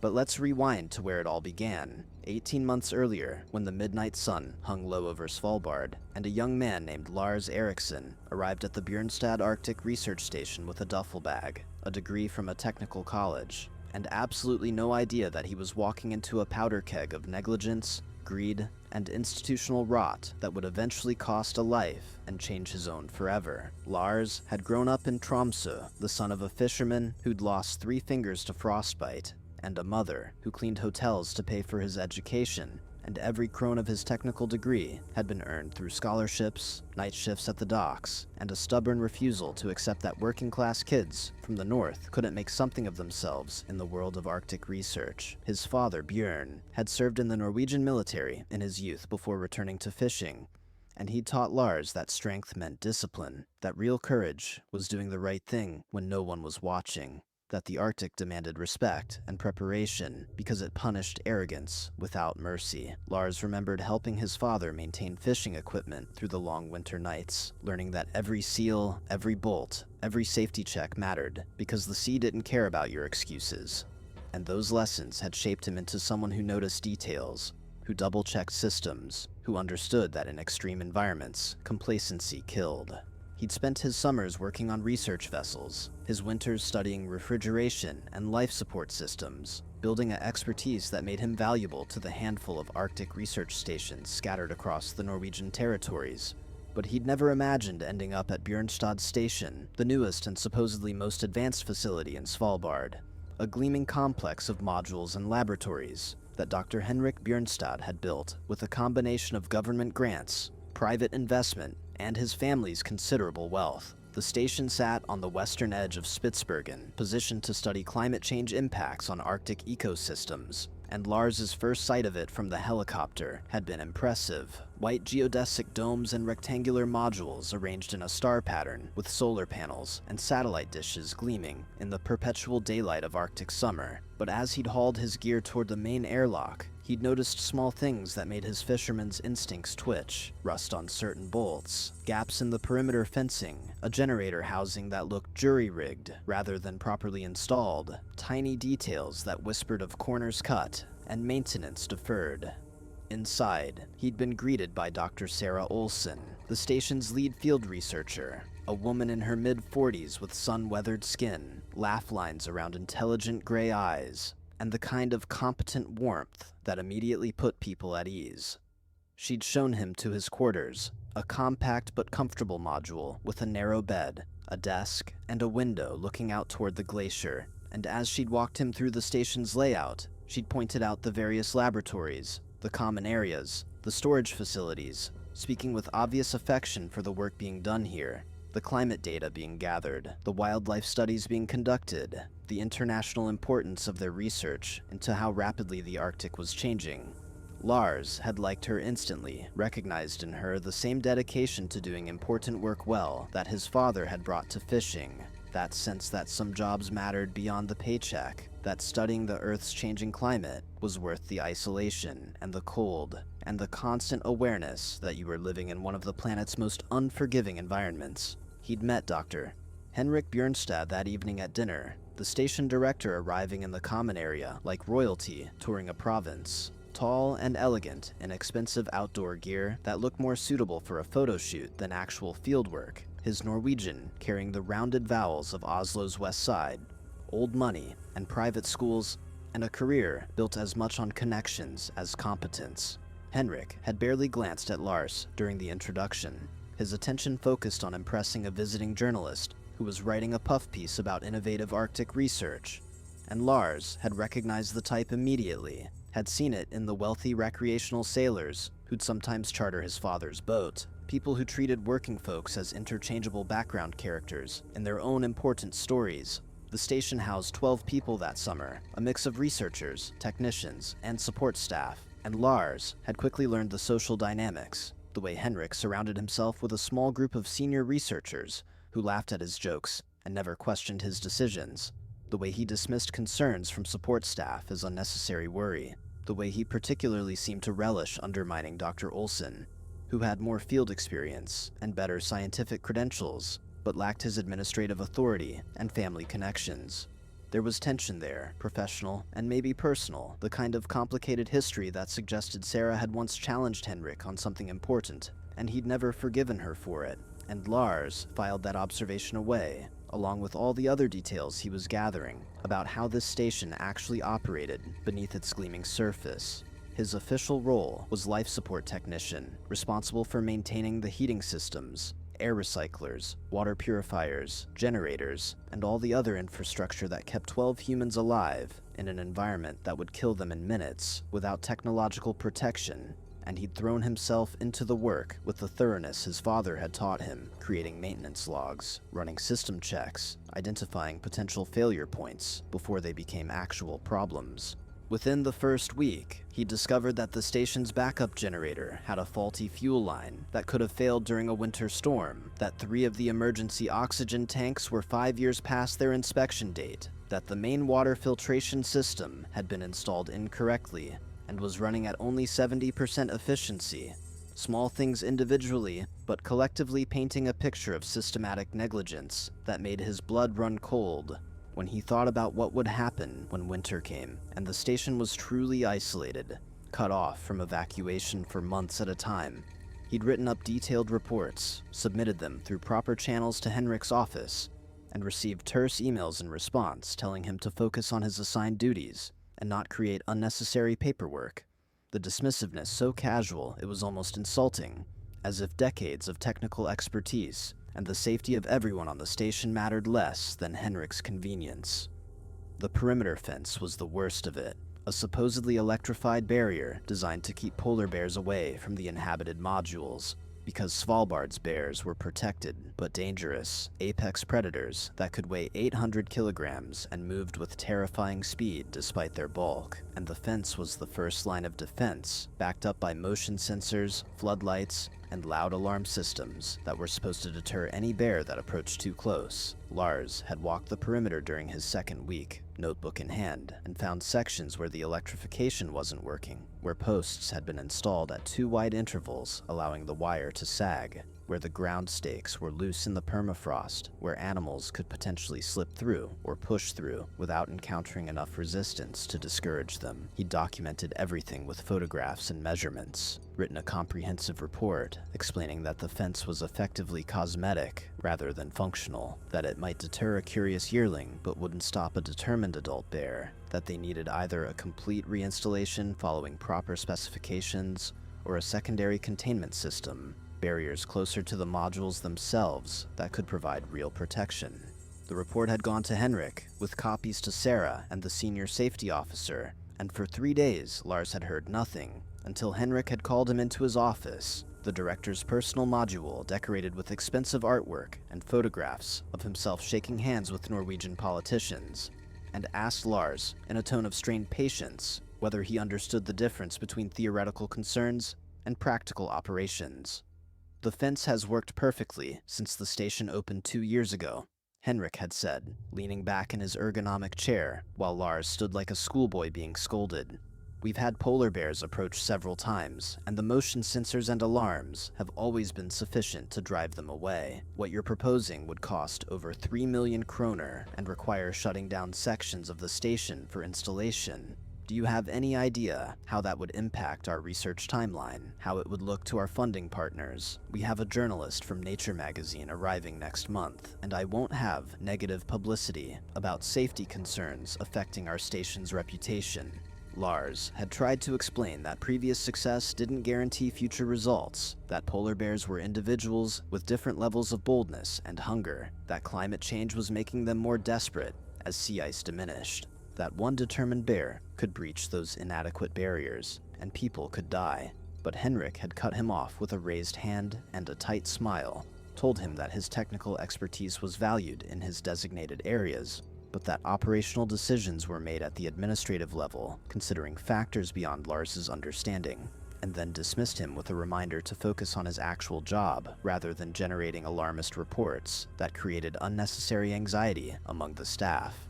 Walking back to his module through the Arctic afternoon, Lars had felt the same sick frustration his father must have experienced dealing with boat owners who skimped on safety equipment, the helpless rage of knowing something was wrong and being powerless to fix it because the person with authority cared more about reputation and budget than lives.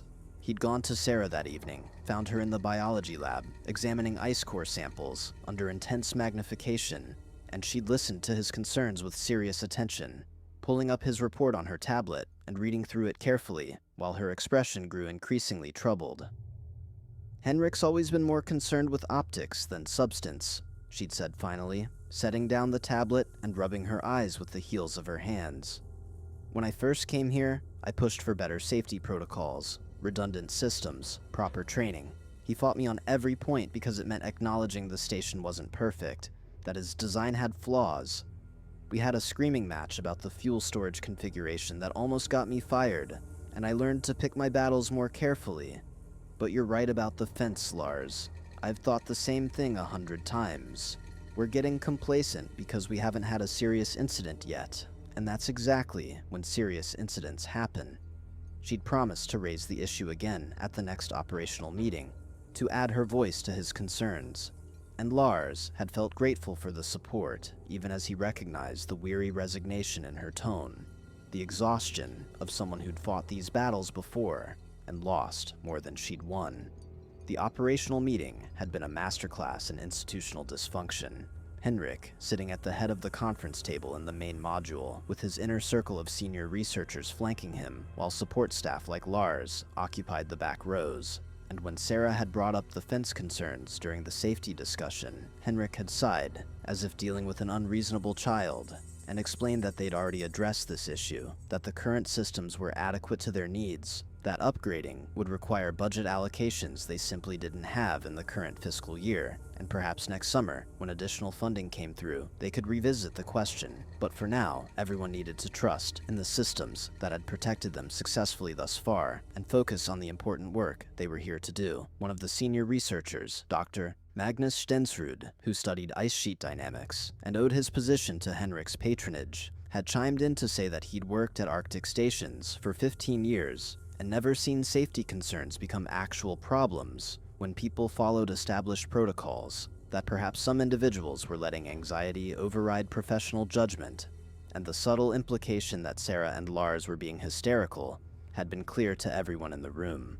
Lars had watched other support staff shift uncomfortably in their seats, had seen the calculation in their eyes, the decision that speaking up meant painting targets on their own backs for someone who controlled their employment and references, and he'd felt the bitter isolation of being right in a system designed to punish rather than reward honesty. What would you have done in Lars's position, confronted with negligence from above and silence from beside, knowing people could die but having no power to force change? Would you have kept pushing, documented everything, prepared for the moment when evidence would matter? Or would you have protected yourself, kept your head down, focused on the job you were paid to do, and let others worry about consequences? Think about that question as the Arctic summer wore on, and Lars found himself increasingly marginalized, his maintenance reports now going directly to a senior technician who filtered them before they reached Henrik, his direct communications with the director discouraged, his concerns dismissed at every turn, while the station continued its important research into climate change, generating data and papers and positive press coverage without acknowledging the human danger brewing within its own inadequate defenses. Lars had started keeping his own private documentation, a notebook where he recorded every safety issue he identified, every time he reported it, every response or lack of response he received, dates and times and specific details, because some instinct told him that eventually this information would matter. That truth documented properly became evidence when systems finally failed. His father called every Sunday via satellite phone, their conversations brief because minutes were expensive, and Björn would ask about the work, about whether Lars was eating well, about whether he was being smart about the cold, and Lars never quite told him about the fence, or Henrik, or the growing dread he felt when he looked at those sagging wires and thought about what could walk through them, because he didn't want his father to worry, and because admitting fear felt like admitting weakness, like failing to live up to the example his father had set of doing hard jobs in dangerous places with quiet competence. But Björn could hear something in Lars's voice, that old military training, making him sensitive to stress and omission, and he'd said one Sunday, as they were about to disconnect, "Whatever's happening up there, son, document it, write it down, take pictures, because if something goes wrong, the people in charge will try to blame the people below them, and you'll need proof of what you said, and when you said it, trust your instincts and protect yourself with evidence." The season was changing, the midnight sun beginning to dip below the horizon for brief hours, darkness returning to the Arctic after months of continuous light, and the polar bears were coming closer to the station as sea ice formed and broke up unpredictably, their hunting patterns disrupted by warming oceans, their traditional food sources increasingly unreliable. Lars saw them sometimes through the module windows, magnificent and terrifying creatures moving across the snow with patient determination, cream-colored fur absorbing the weak light, black eyes watching the station with intelligence that made him deeply uncomfortable because he could almost see them analyzing the barriers, testing the defenses, learning that the loud noises and bright lights were just noise, that the fence had no bite behind its hum. The motion sensors triggered 3 times in 1 week, alarms blaring through the common areas and sending researchers scrambling to the windows with cameras and binoculars.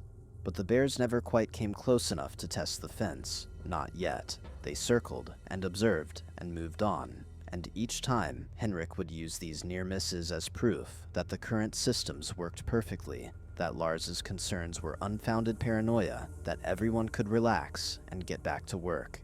Sarah had been spending more time in the field, taking atmospheric measurements from an observation post 3 kilometers from the main station, accessible by snowmobile and equipped with basic instruments and a heated shelter, and she'd invited Lars to join her one afternoon when she needed help recalibrating equipment, partly because she genuinely needed the technical assistance, and partly, Lars suspected, because she wanted someone to talk to, away from Henrik's constant surveillance. They'd ridden out across the snow under a low gray sky, the landscape so vast and empty it made Lars's chest ache with something like vertigo, and in the small warmth of the observation post, working on a temperamental computer system that kept dropping data connections. Sarah had told him about her career, about how she'd started in Arctic research 20 years ago, full of idealism and belief that science could save the world, about how she'd gradually learned that science was done by humans, and humans brought all their pettiness and politics, even to the frozen ends of the earth.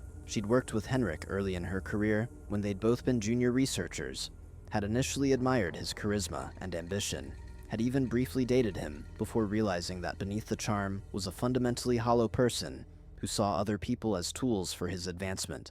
And when she'd ended things, he'd made her pay professionally for years, blocking her publications, undermining her funding applications, spreading rumors about her competence until she'd finally accepted this position at his station, because she'd needed the work and he'd enjoyed having her in a subordinate role where he could remind her daily of his power over her life.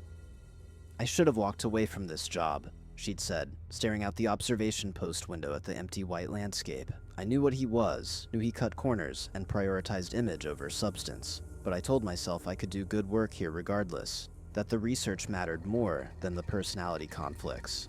And maybe I was also proving something, showing him I wouldn't be driven out, that I belonged in the Arctic as much as he did. Ego, Lars, that's what keeps people in toxic situations.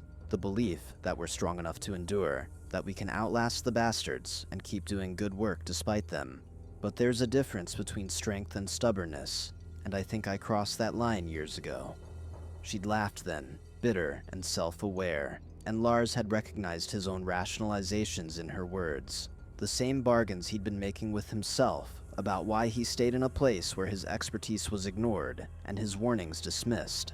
They'd finished the calibrations in companionable silence, united by shared frustration and the kind of dark humor that develops among people trapped in dysfunctional systems. And riding back to the station through the gathering dusk, Lars had felt grateful for her mentorship, for proof that he wasn't crazy or paranoid, that the problems he saw were real, and the danger was genuine, even if the people in charge refused to acknowledge it. September brought harder weather, temperatures dropping below freezing, winds screaming down from the glaciers with enough force to rattle the modules and make the perimeter fence sing an eerie note that kept Lars awake at night. And the station began the complex process of preparing for winter isolation, the period when regular supply flights stopped, and the researchers would be truly on their own until spring, dependent entirely on their preparations and their luck. Lars worked 18-hour days doing winterization checks, bleeding water lines, testing backup systems, stockpiling spare parts for critical equipment, and in every module he found small signs of negligence. Shortcuts taken, maintenance deferred, the kind of accumulated debt that infrastructure accumulates when administrators view it as overhead to be minimized rather than foundation to be protected. He wrote reports that he knew no one would read, filed complaints that disappeared into bureaucratic voids, and continued documenting everything in his private notebook because his father's advice echoed in his head and because maintaining that record had become an act of defiance, proof that at least one person on this station gave a damn about something beyond research papers and career advancement. The first real breach happened on October 12th, a date Lars would remember for the rest of his life, because it was the moment when his warning shifted from theoretical to visceral, when everyone should have understood that they were living on borrowed time. A young male polar bear, probably 3 years old and still learning to hunt, had approached the station just after midnight during a storm. The wind and snow so intense that the motion sensors had been triggering constantly, with false positives from blowing debris, and someone in the control room had started muting the alarms because the noise was driving people crazy, which meant no one noticed when the actual bear pushed through a section of fence where the electrification had failed weeks earlier, and Lars's repair requests had been marked as low priority. The bear had wandered into the perimeter, curious rather than aggressive, investigating the strange structures and smells, and it was only luck that a researcher named Johan had gotten up to use the bathroom and happened to look out the window and seen the massive shape moving between modules less than 20 meters from where people slept. He'd hit the manual alarm, a deafening klaxon that brought everyone stumbling from their rooms, and Henrik had appeared in expensive silk pajamas, looking outraged rather than frightened, as if the bear had committed some social faux pas by entering his station. And they'd all crowded the windows watching as the young bear explored for 10 minutes before something spooked it, and it ambled back out the same gap it had entered, disappearing into the storm like a ghost made of snow and potential violence. The next morning's emergency meeting should have been a turning point, a moment when Henrik acknowledged the failure and authorized proper repairs, but instead, he'd spun the incident as proof the secondary safety systems worked, that the alarm had driven the bear away, that everything had functioned as designed, even if the fence had experienced a minor temporary malfunction. And when Lars had stood up from the back row and said loudly enough that everyone could hear that the fence had been failing for months, and he'd reported it repeatedly and been ignored, Henrik's face had gone through several colors before settling on a dangerous calm. And he'd said in a voice like ice that perhaps Lars didn't understand the difference between component failure and system failure, that one non-critical section experiencing issues didn't constitute an emergency, and that creating panic among the staff with inflammatory statements was grounds for disciplinary action, up to and including termination. The threat had been clear, unmistakable, and Lars had sat down with hands shaking from adrenaline, aware of every eye in the room on him, some sympathetic, but most looking away quickly, because solidarity was expensive when your job was on the line. After the meeting, Magnus Stensrud had cornered Lars in the corridor, gotten right in his face with breath that smelled like coffee and spite, and told him in a low voice that if he valued his career, he'd learn when to keep his mouth shut, that Henrik had powerful friends in the Norwegian research community, that technicians were replaceable but a reputation for being difficult followed people for life, and Lars had felt something cold settle into his chest, the recognition that he'd crossed a line from which there was no comfortable retreat, that he was now marked as a problem to be managed rather than an employee to be valued. That afternoon, his access to the station's administrative systems had been revoked, his ability to submit reports directly eliminated, all his communications now routed through Magnus, who would decide what reached Henrik's attention, and the message was clear as a prison sentence. Shut up and do your basic job, or find yourself on the next flight south with a reference letter that would ensure you never worked in Arctic research again. But Sarah had sought him out that evening, found him in the generator room, where he was stress cleaning equipment that didn't need cleaning, and she'd been furious in a way he'd never seen before, face flushed and voice shaking with rage at Henrik's casual dismissal of danger. And she told Lars that she was writing her own report, documenting the safety failures, that she was copying the station's safety board and the Norwegian Polar Institute, that she had tenure at the University of Tromsø, which gave her protection Henrik couldn't easily overcome, and that if they fired Lars for telling the truth, she'd make enough noise to ensure everyone knew why, that she wouldn't let him be sacrificed for Henrik's ego and incompetence. "I should have done this months ago," she'd said, and Lars had seen the guilt in her eyes, the self-recrimination of someone who'd chosen to survive by accommodation, and was now facing the cost of that choice. "I told myself to pick my battles, to preserve my ability to do good work. But what's the point of good work if people die because I was too much of a coward to fight the fights that mattered? You did the right thing, Lars, and I should have backed you louder and sooner, and I'm going to fix that now, even if it costs me this position." Sarah had sent her report that night, a comprehensive document detailing every safety failure she'd observed or that Lars had reported, and she'd copied it not just to official channels, but to her contacts in the research community, making the information too public to quietly bury.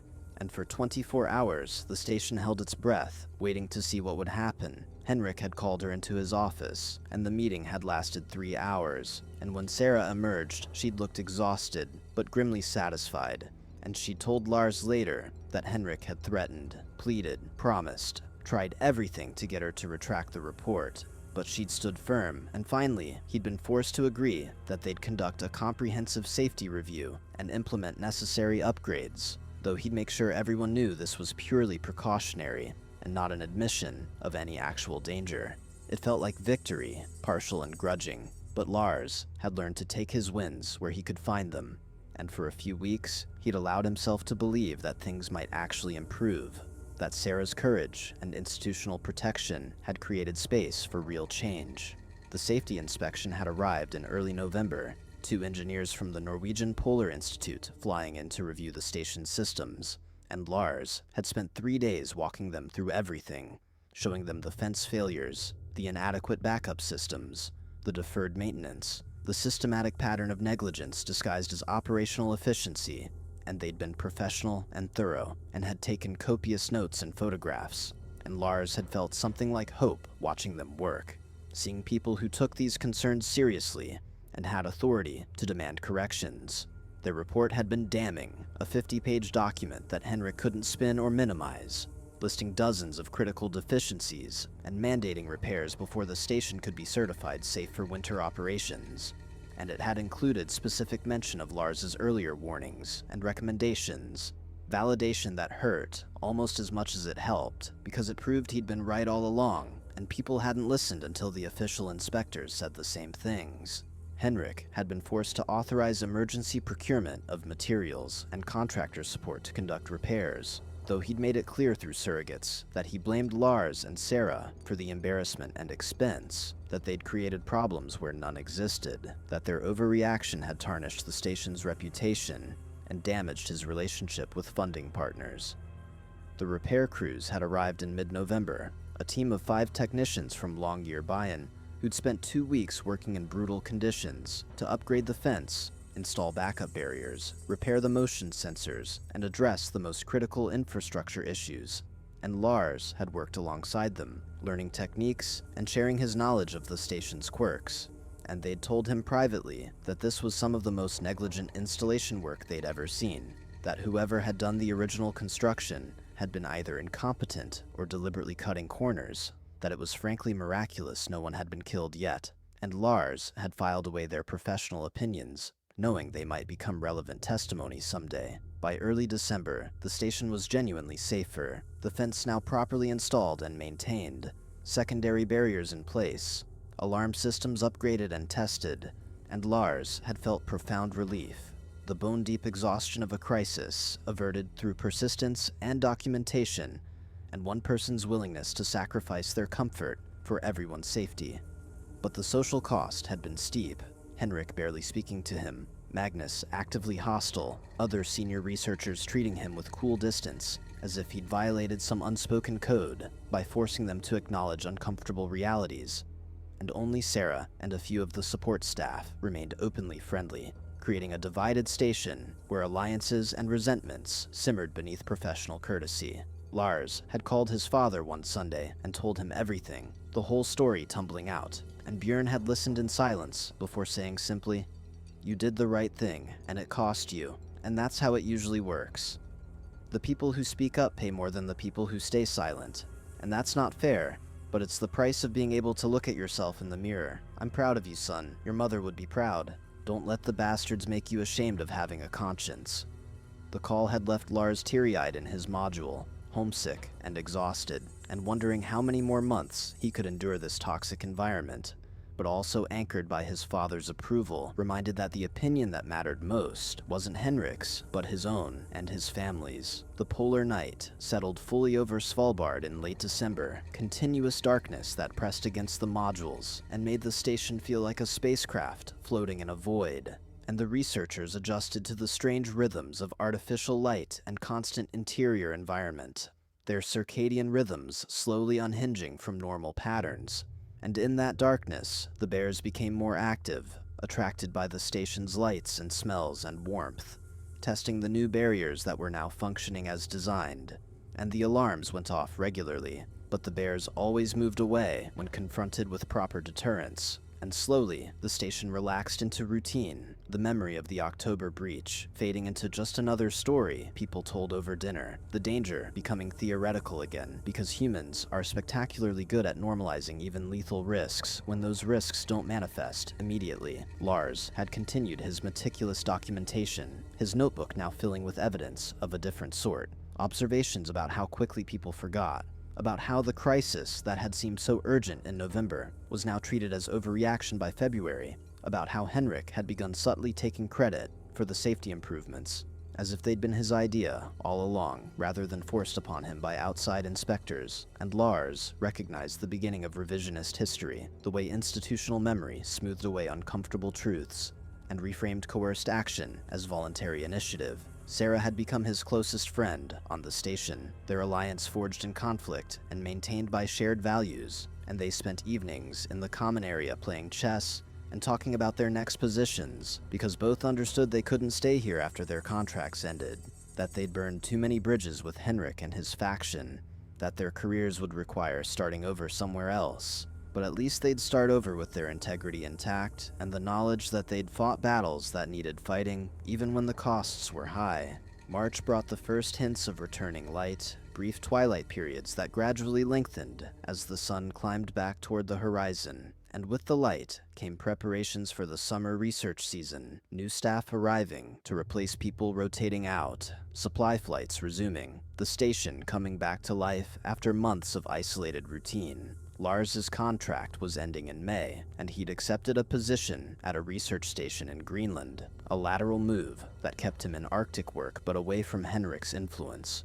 And he'd been counting down the days, eager to escape this place and its toxic politics, ready to start over somewhere his expertise might be appreciated rather than resented. Sarah's contract ran through September, but she'd already begun applying elsewhere, making it clear she was done tolerating Henrik's management style, and there was talk among the support staff that others might follow, that Henrik's station was developing a reputation as a difficult place to work, that the safety scandal had damaged his credibility more than he wanted to admit, and Lars took grim satisfaction in that small measure of accountability.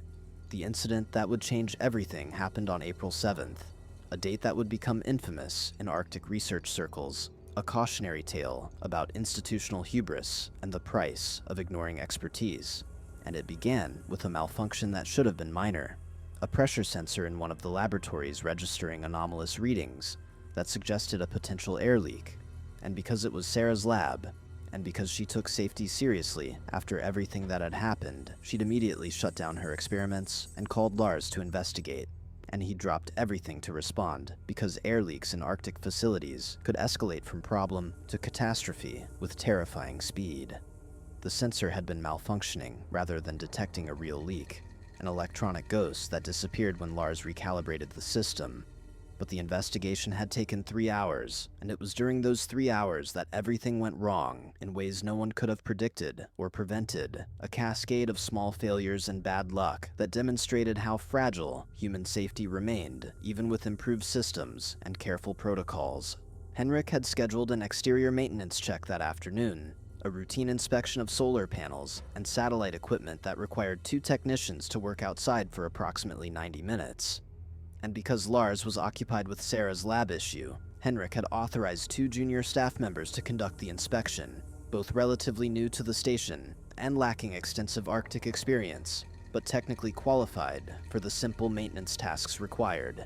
Standard procedure required that outdoor work be monitored by someone inside, watching for polar bear activity, that emergency protocols be reviewed before anyone stepped outside, that weapons be carried by at least one member of any exterior team. But Henrik had been in a hurry, impatient with what he considered excessive precautions, and he'd personally supervised the technicians' departure, signing off on their safety checklist without actually verifying that all requirements were met, because in his mind, the upgraded fence and sensors had eliminated any serious danger, and the elaborate protocols were theater designed to satisfy bureaucratic requirements rather than genuine necessities.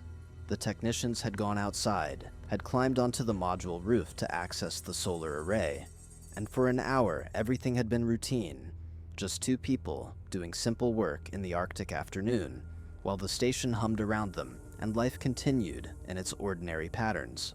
What no one inside knew was that a large female polar bear, probably 7 years old and approaching 400 kilograms, had been stalking the perimeter for 3 days, watching and learning, and she'd discovered that one section of the new fence had a gap at ground level where permafrost shift had created a small depression, and she'd been testing that gap patiently, pushing at it with increasing boldness. And on that particular afternoon, she'd committed to a full attempt, had squeezed and forced her way through, accepting the electric shocks as temporary pain worth enduring for access to the interesting smells and activities beyond. The motion sensors had detected her, alarms had sounded in the control room, but there'd been a shift change, and the person now monitoring had been distracted by equipment issues, had glanced at the screen and seen what they'd assumed was another false positive from blowing snow, and had silenced the alarm without checking the camera feeds. A single moment of inattention that opened a window of lethal opportunity. The bear had moved through the perimeter with deliberate purpose, crossing the space between fence and modules, drawn by the unfamiliar sounds from the roof, curious about these strange creatures that lived in the metal structures, and she'd approached the ladder the technicians had used with the kind of problem-solving intelligence that made polar bears so dangerous, had reached up and grasped a rung and begun to climb with shocking agility for such a massive animal. Inside the lab, Lars had just finished recalibrating Sarah's sensors when the screaming started. Human voices raised in pure terror, transmitted through the station's external communication system, and every person in that facility felt their blood turn to ice because that sound was primal and unmistakable, the sound of prey recognizing predator, and Lars had run for the control room with Sarah behind him, both of them understanding immediately that something had gone catastrophically wrong, and in the control room they'd found chaos, people shouting and pointing at camera feeds, showing the bear on the roof, showing one technician backed into a corner, while the other had somehow managed to scramble down the ladder and was pounding on an emergency airlock. And Henrik was there too, face drained of color, frozen in something that looked like disbelief, as if his mind simply couldn't process that his station, his perfect safe station, had been breached by the exact danger Lars and Sarah had warned about. Someone had grabbed a rifle, the station's emergency bear deterrent weapon, and was trying to get outside to help, but the airlocks took 60 seconds to cycle, and the person on the roof didn't have 60 seconds, and everyone watching the cameras saw the moment when the bear made her decision, when she stopped being curious and became predatory, when she charged across the roof with terrifying speed, and the technician tried to run, and there was nowhere to run to, and the impact, when the bear struck, was visible even on the low-resolution feed. And then the camera angle was wrong, and everyone watching was grateful they couldn't see details, could only hear the sounds through the open radio channel, sounds that would haunt their nightmares for years. The person with the rifle had made it outside, was shouting and firing shots in the air, and the bear had been startled away from her kill, had scrambled back down the ladder with remarkable speed, and loped away across the snow, disappearing into the twilight, leaving behind a scene of carnage that no amount of safety improvements or careful planning had been able to prevent, because the fundamental truth was that humans were guests in the Arctic, and the Arctic suffered no fools. The technician's name had been Maria Nordstrom, 23 years old, a recent graduate working her first Arctic position, someone's daughter and sister and friend. And she died because Henrik Bjornstad had authorized exterior work without ensuring proper safety protocols were followed, because someone in the control room had ignored an alarm, because a bear had learned to exploit a gap in supposedly secure barriers, because a chain of small failures had combined into one irreversible tragedy. And in the immediate aftermath, the station had descended into shock and grief and recrimination, with people moving through the modules like ghosts, while emergency evacuation procedures were implemented, and investigators were contacted, and the Norwegian authorities were notified that Bjørnstad Arctic Research Station had experienced a fatal incident. Lars had been among the first to reach Maria's body once the area was secured, and he'd never forget the sight, the sheer violence of it, the reminder that humans were fragile meat in a world that didn't care about their plans or protocols.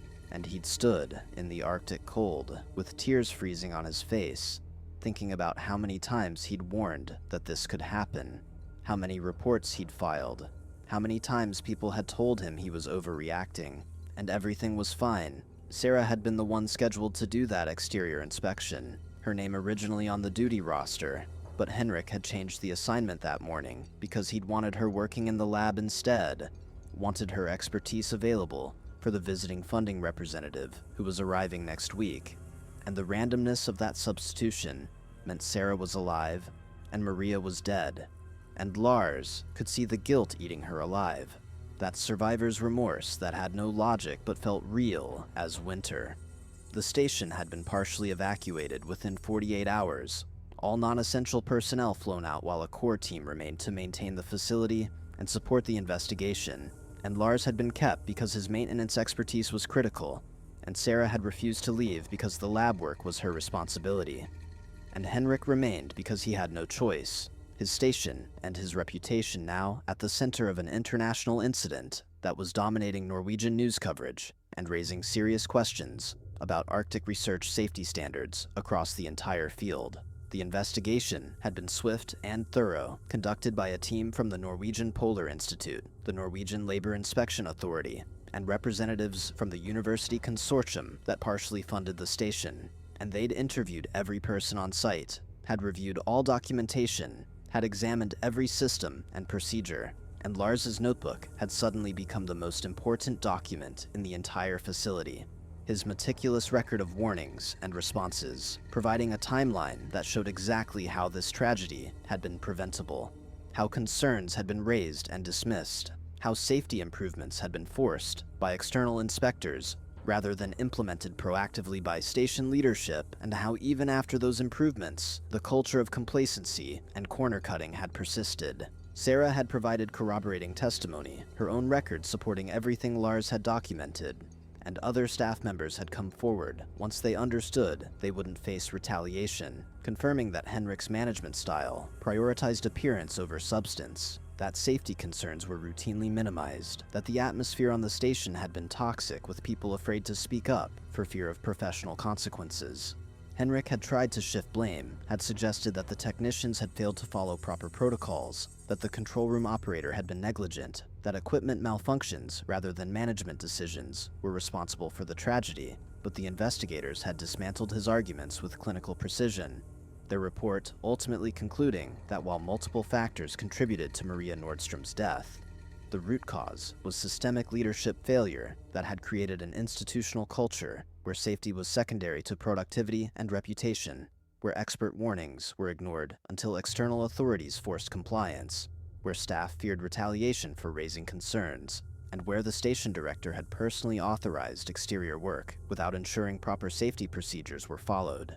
The report had recommended criminal investigation into potential gross negligence charges, had called for Henrik's immediate removal from all management positions, had demanded a complete restructuring of the station's safety oversight, and had suggested that the facility be closed until comprehensive reforms could be implemented and independently verified.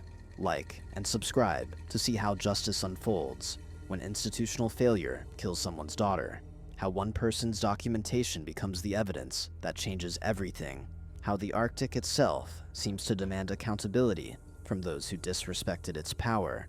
The Norwegian legal system had moved with surprising speed, prosecutors reviewing the investigative report and determining there was sufficient evidence to bring charges of gross negligence causing death, and Henrik had been arrested in May, perp walked through the Longyearbyen airport in front of cameras that broadcast his downfall across Scandinavia, the mighty administrator reduced to just another defendant in an orange jumpsuit. And Lars had watched the footage from his new position in Greenland, feeling hollow rather than triumphant because Maria was still dead, and justice for her family couldn't bring her back, could only ensure that her death had meaning, that it forced changes that might prevent the next tragedy. The trial had taken place in Tromsø, Lars and Sarah both called as key witnesses, and sitting in that courtroom under those fluorescent lights, Lars had testified about every warning he'd given, every report he'd filed, every dismissal he'd received, and he'd watched Henrik's expensive lawyers try to paint him as a malcontent with a grudge, someone who'd exaggerated concerns to make himself important, and he'd remained calm and factual and let his documentation speak for itself, because truth supported by evidence didn't require drama or emotion. It simply existed as undeniable reality.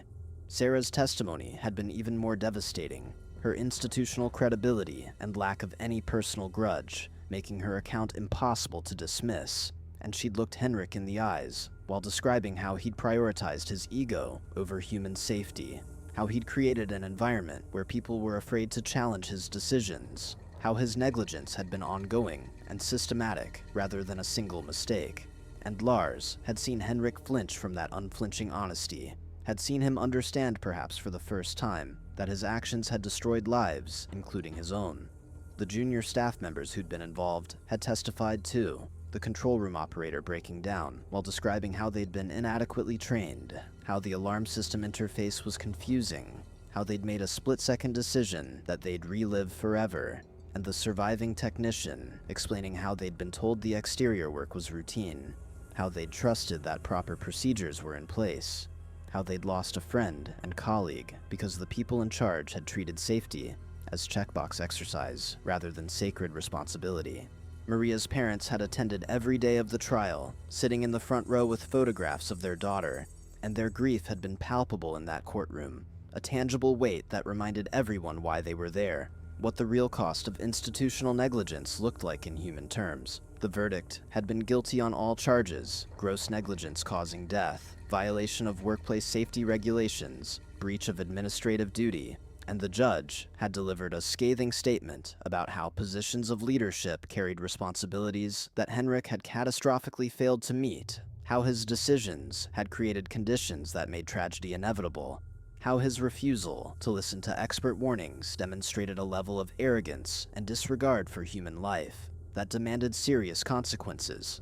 The sentence had been 4 years in prison, substantial fines, permanent ban from holding management positions in research facilities, and an order to pay restitution to Maria's family. And while no punishment could truly be adequate to the crime of negligence-caused death, Lars had felt something like closure watching Henrik being led away, knowing that the system had functioned, that documentation and testimony and persistence had created accountability where power and privilege would have preferred immunity. But the consequences extended far beyond one man's imprisonment. The case had sparked a comprehensive review of Arctic research safety standards across Norway and eventually internationally, new regulations requiring independent safety audits, mandatory reporting systems for staff concerns, protection for whistleblowers, and criminal liability for administrators who ignored expert warnings. And Maria Nordstrom's death became the catalyst for systemic change that would protect future researchers, her tragedy becoming the foundation for preventing others. The Bjørnstad Arctic Research Station had been closed permanently, the Norwegian government determining that the facility's reputation was too damaged to continue operations, and the modules had been dismantled and removed. The site returned to the empty snowscape, leaving no trace except in the memories of those who'd lived through what happened there and in the official records that documented how hubris and negligence had invited the Arctic to deliver its harsh judgment. Lars had continued his work in Greenland, older and wiser, and carrying a notebook that he still filled with observations and concerns, and he'd developed a reputation in the Arctic research community as someone who wouldn't compromise on safety, someone whose expertise was worth listening to even when the warnings were uncomfortable, and he'd found that Maria's death had changed the culture in subtle but important ways. That station directors now took safety concerns seriously, because they'd seen what happened when you didn't. That younger researchers looked to him for mentorship in how to speak truth to power, how to document thoroughly, how to persist in doing the right thing, even when the personal costs were high. Sarah had taken a position at the University of Tromsø, teaching and conducting research from a base in civilization rather than the field, and she'd become an advocate for research ethics and safety, using her experience to train the next generation differently. And she and Lars remained in close contact, bound by shared trauma and the knowledge that they'd fought a battle that mattered and won at terrible cost. The story of what happened at Bjørnstad Station spread through the Arctic research community, becoming a cautionary tale told to every new technician and researcher, a reminder that the environment they worked in was beautiful and fascinating and utterly unforgiving of human arrogance, that safety protocols existed for reasons written in tragedy, that the voice's warning of danger deserved respect, even when listening was inconvenient. Lars sometimes thought about Henrik in prison, wondered whether he understood the magnitude of his failures, or whether he'd constructed some narrative where he was the victim of circumstances rather than the architect of catastrophe. And Lars hoped for Maria's sake, and for Henrik's own soul, that somewhere in that cell there was genuine remorse, genuine recognition of how catastrophically he'd failed the people, depending on his leadership. But Lars suspected that true accountability was rare among people who'd spent their lives insulated by privilege from the consequences of their choices. What Lars knew for certain was that he could look at himself in the mirror, that he'd done everything possible to prevent what happened, that his father's advice to document and persist and maintain integrity had been sound even when following it was lonely and difficult, and that his mother, watching from whatever came after, would be proud that her son had stood up for what was right, even when powerful people tried to silence him, and that was worth more than any career advancement or institutional approval. That self-respect and clear conscience were the real measures of a life well lived. The polar bear that killed Maria Nordstrom had never been found, had disappeared into the vast Arctic wilderness from which she'd emerged, and Lars thought about her sometimes, wondered if she was still alive, whether she'd learned that human facilities were dangerous, or just that some had better defenses than others. And he hoped, in a strange way, that she was thriving, that she was successfully hunting seals and raising cubs, because she'd just been an animal following instinct and opportunity, not evil, but simply other, while the humans who'd failed to protect against that predictable danger bore moral responsibility that animals could never carry. The lesson that Lars carried forward was simple and hard-won, that institutions were only as strong as the courage of individuals to speak truth within them, that safety culture meant nothing if warnings were ignored and expertise was dismissed, that real leadership meant listening to uncomfortable information and acting on it even when action was expensive or embarrassing, that the Arctic demanded respect and preparation and humility because it punished arrogance without mercy and taught lessons in blood when lesser warnings were ignored. He thought about Maria's parents often, about the hole in their lives that could never be filled, about how they'd told him after the trial that they didn't blame him, that they were grateful someone had tried to prevent what happened, that they found some comfort in knowing that their daughter's death had created changes that might save others, and he'd wept then, standing in the courthouse hallway, releasing grief and guilt and exhaustion that he'd been holding since that terrible April afternoon when screaming had echoed through the station's communication system and life had divided cleanly into before and after.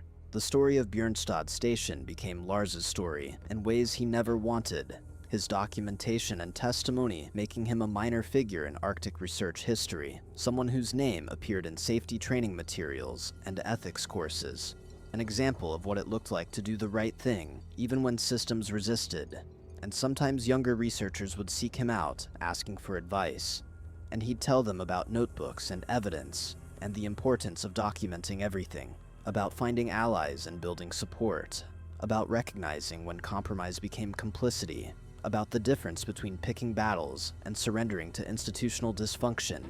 And he'd always end with the reminder that they had power, that their expertise mattered, that speaking up could cost them, but silence could cost lives, and they had to decide which price they were willing to pay, because history judged people not by their intentions, but by their actions, when confronted with clear danger and institutional denial. Share the story with anyone who works in high-risk environments, anyone who's ever been told their safety concerns were overreactions, anyone who understands that the difference between tragedy and survival is often just someone who refused to stay quiet, someone who documented and persisted and believed that human life mattered more than institutional convenience or administrative reputation, because these stories need to be told and retold, need to be passed down as warnings and inspiration, reminders that we all have power when we choose to use it, that truth supported by evidence is stronger than authority unsupported by wisdom, that the Arctic teaches harsh lessons, but we don't have to keep learning them through death if we're willing to listen to the warnings that come before. The midnight sun still rises over Svalbard every summer, still sets every winter, the eternal cycle indifferent to human drama, and where Björnstad Station once stood, there's just snow and rock and wind. But the lessons learned there echo through research stations across the Arctic, changing protocols and saving lives. And that's the only monument Maria Nordstrom will ever have. The knowledge that her death meant something, that it forced accountability on those who'd forgotten that leadership is a sacred trust, that expertise deserves respect, and that in the frozen north where humans are guests rather than masters, hubris is the deadliest danger of all. I appreciate your detailed request, but I need to respectfully decline writing this particular story. The premise you've provided references a real fatal bear attack that killed an actual person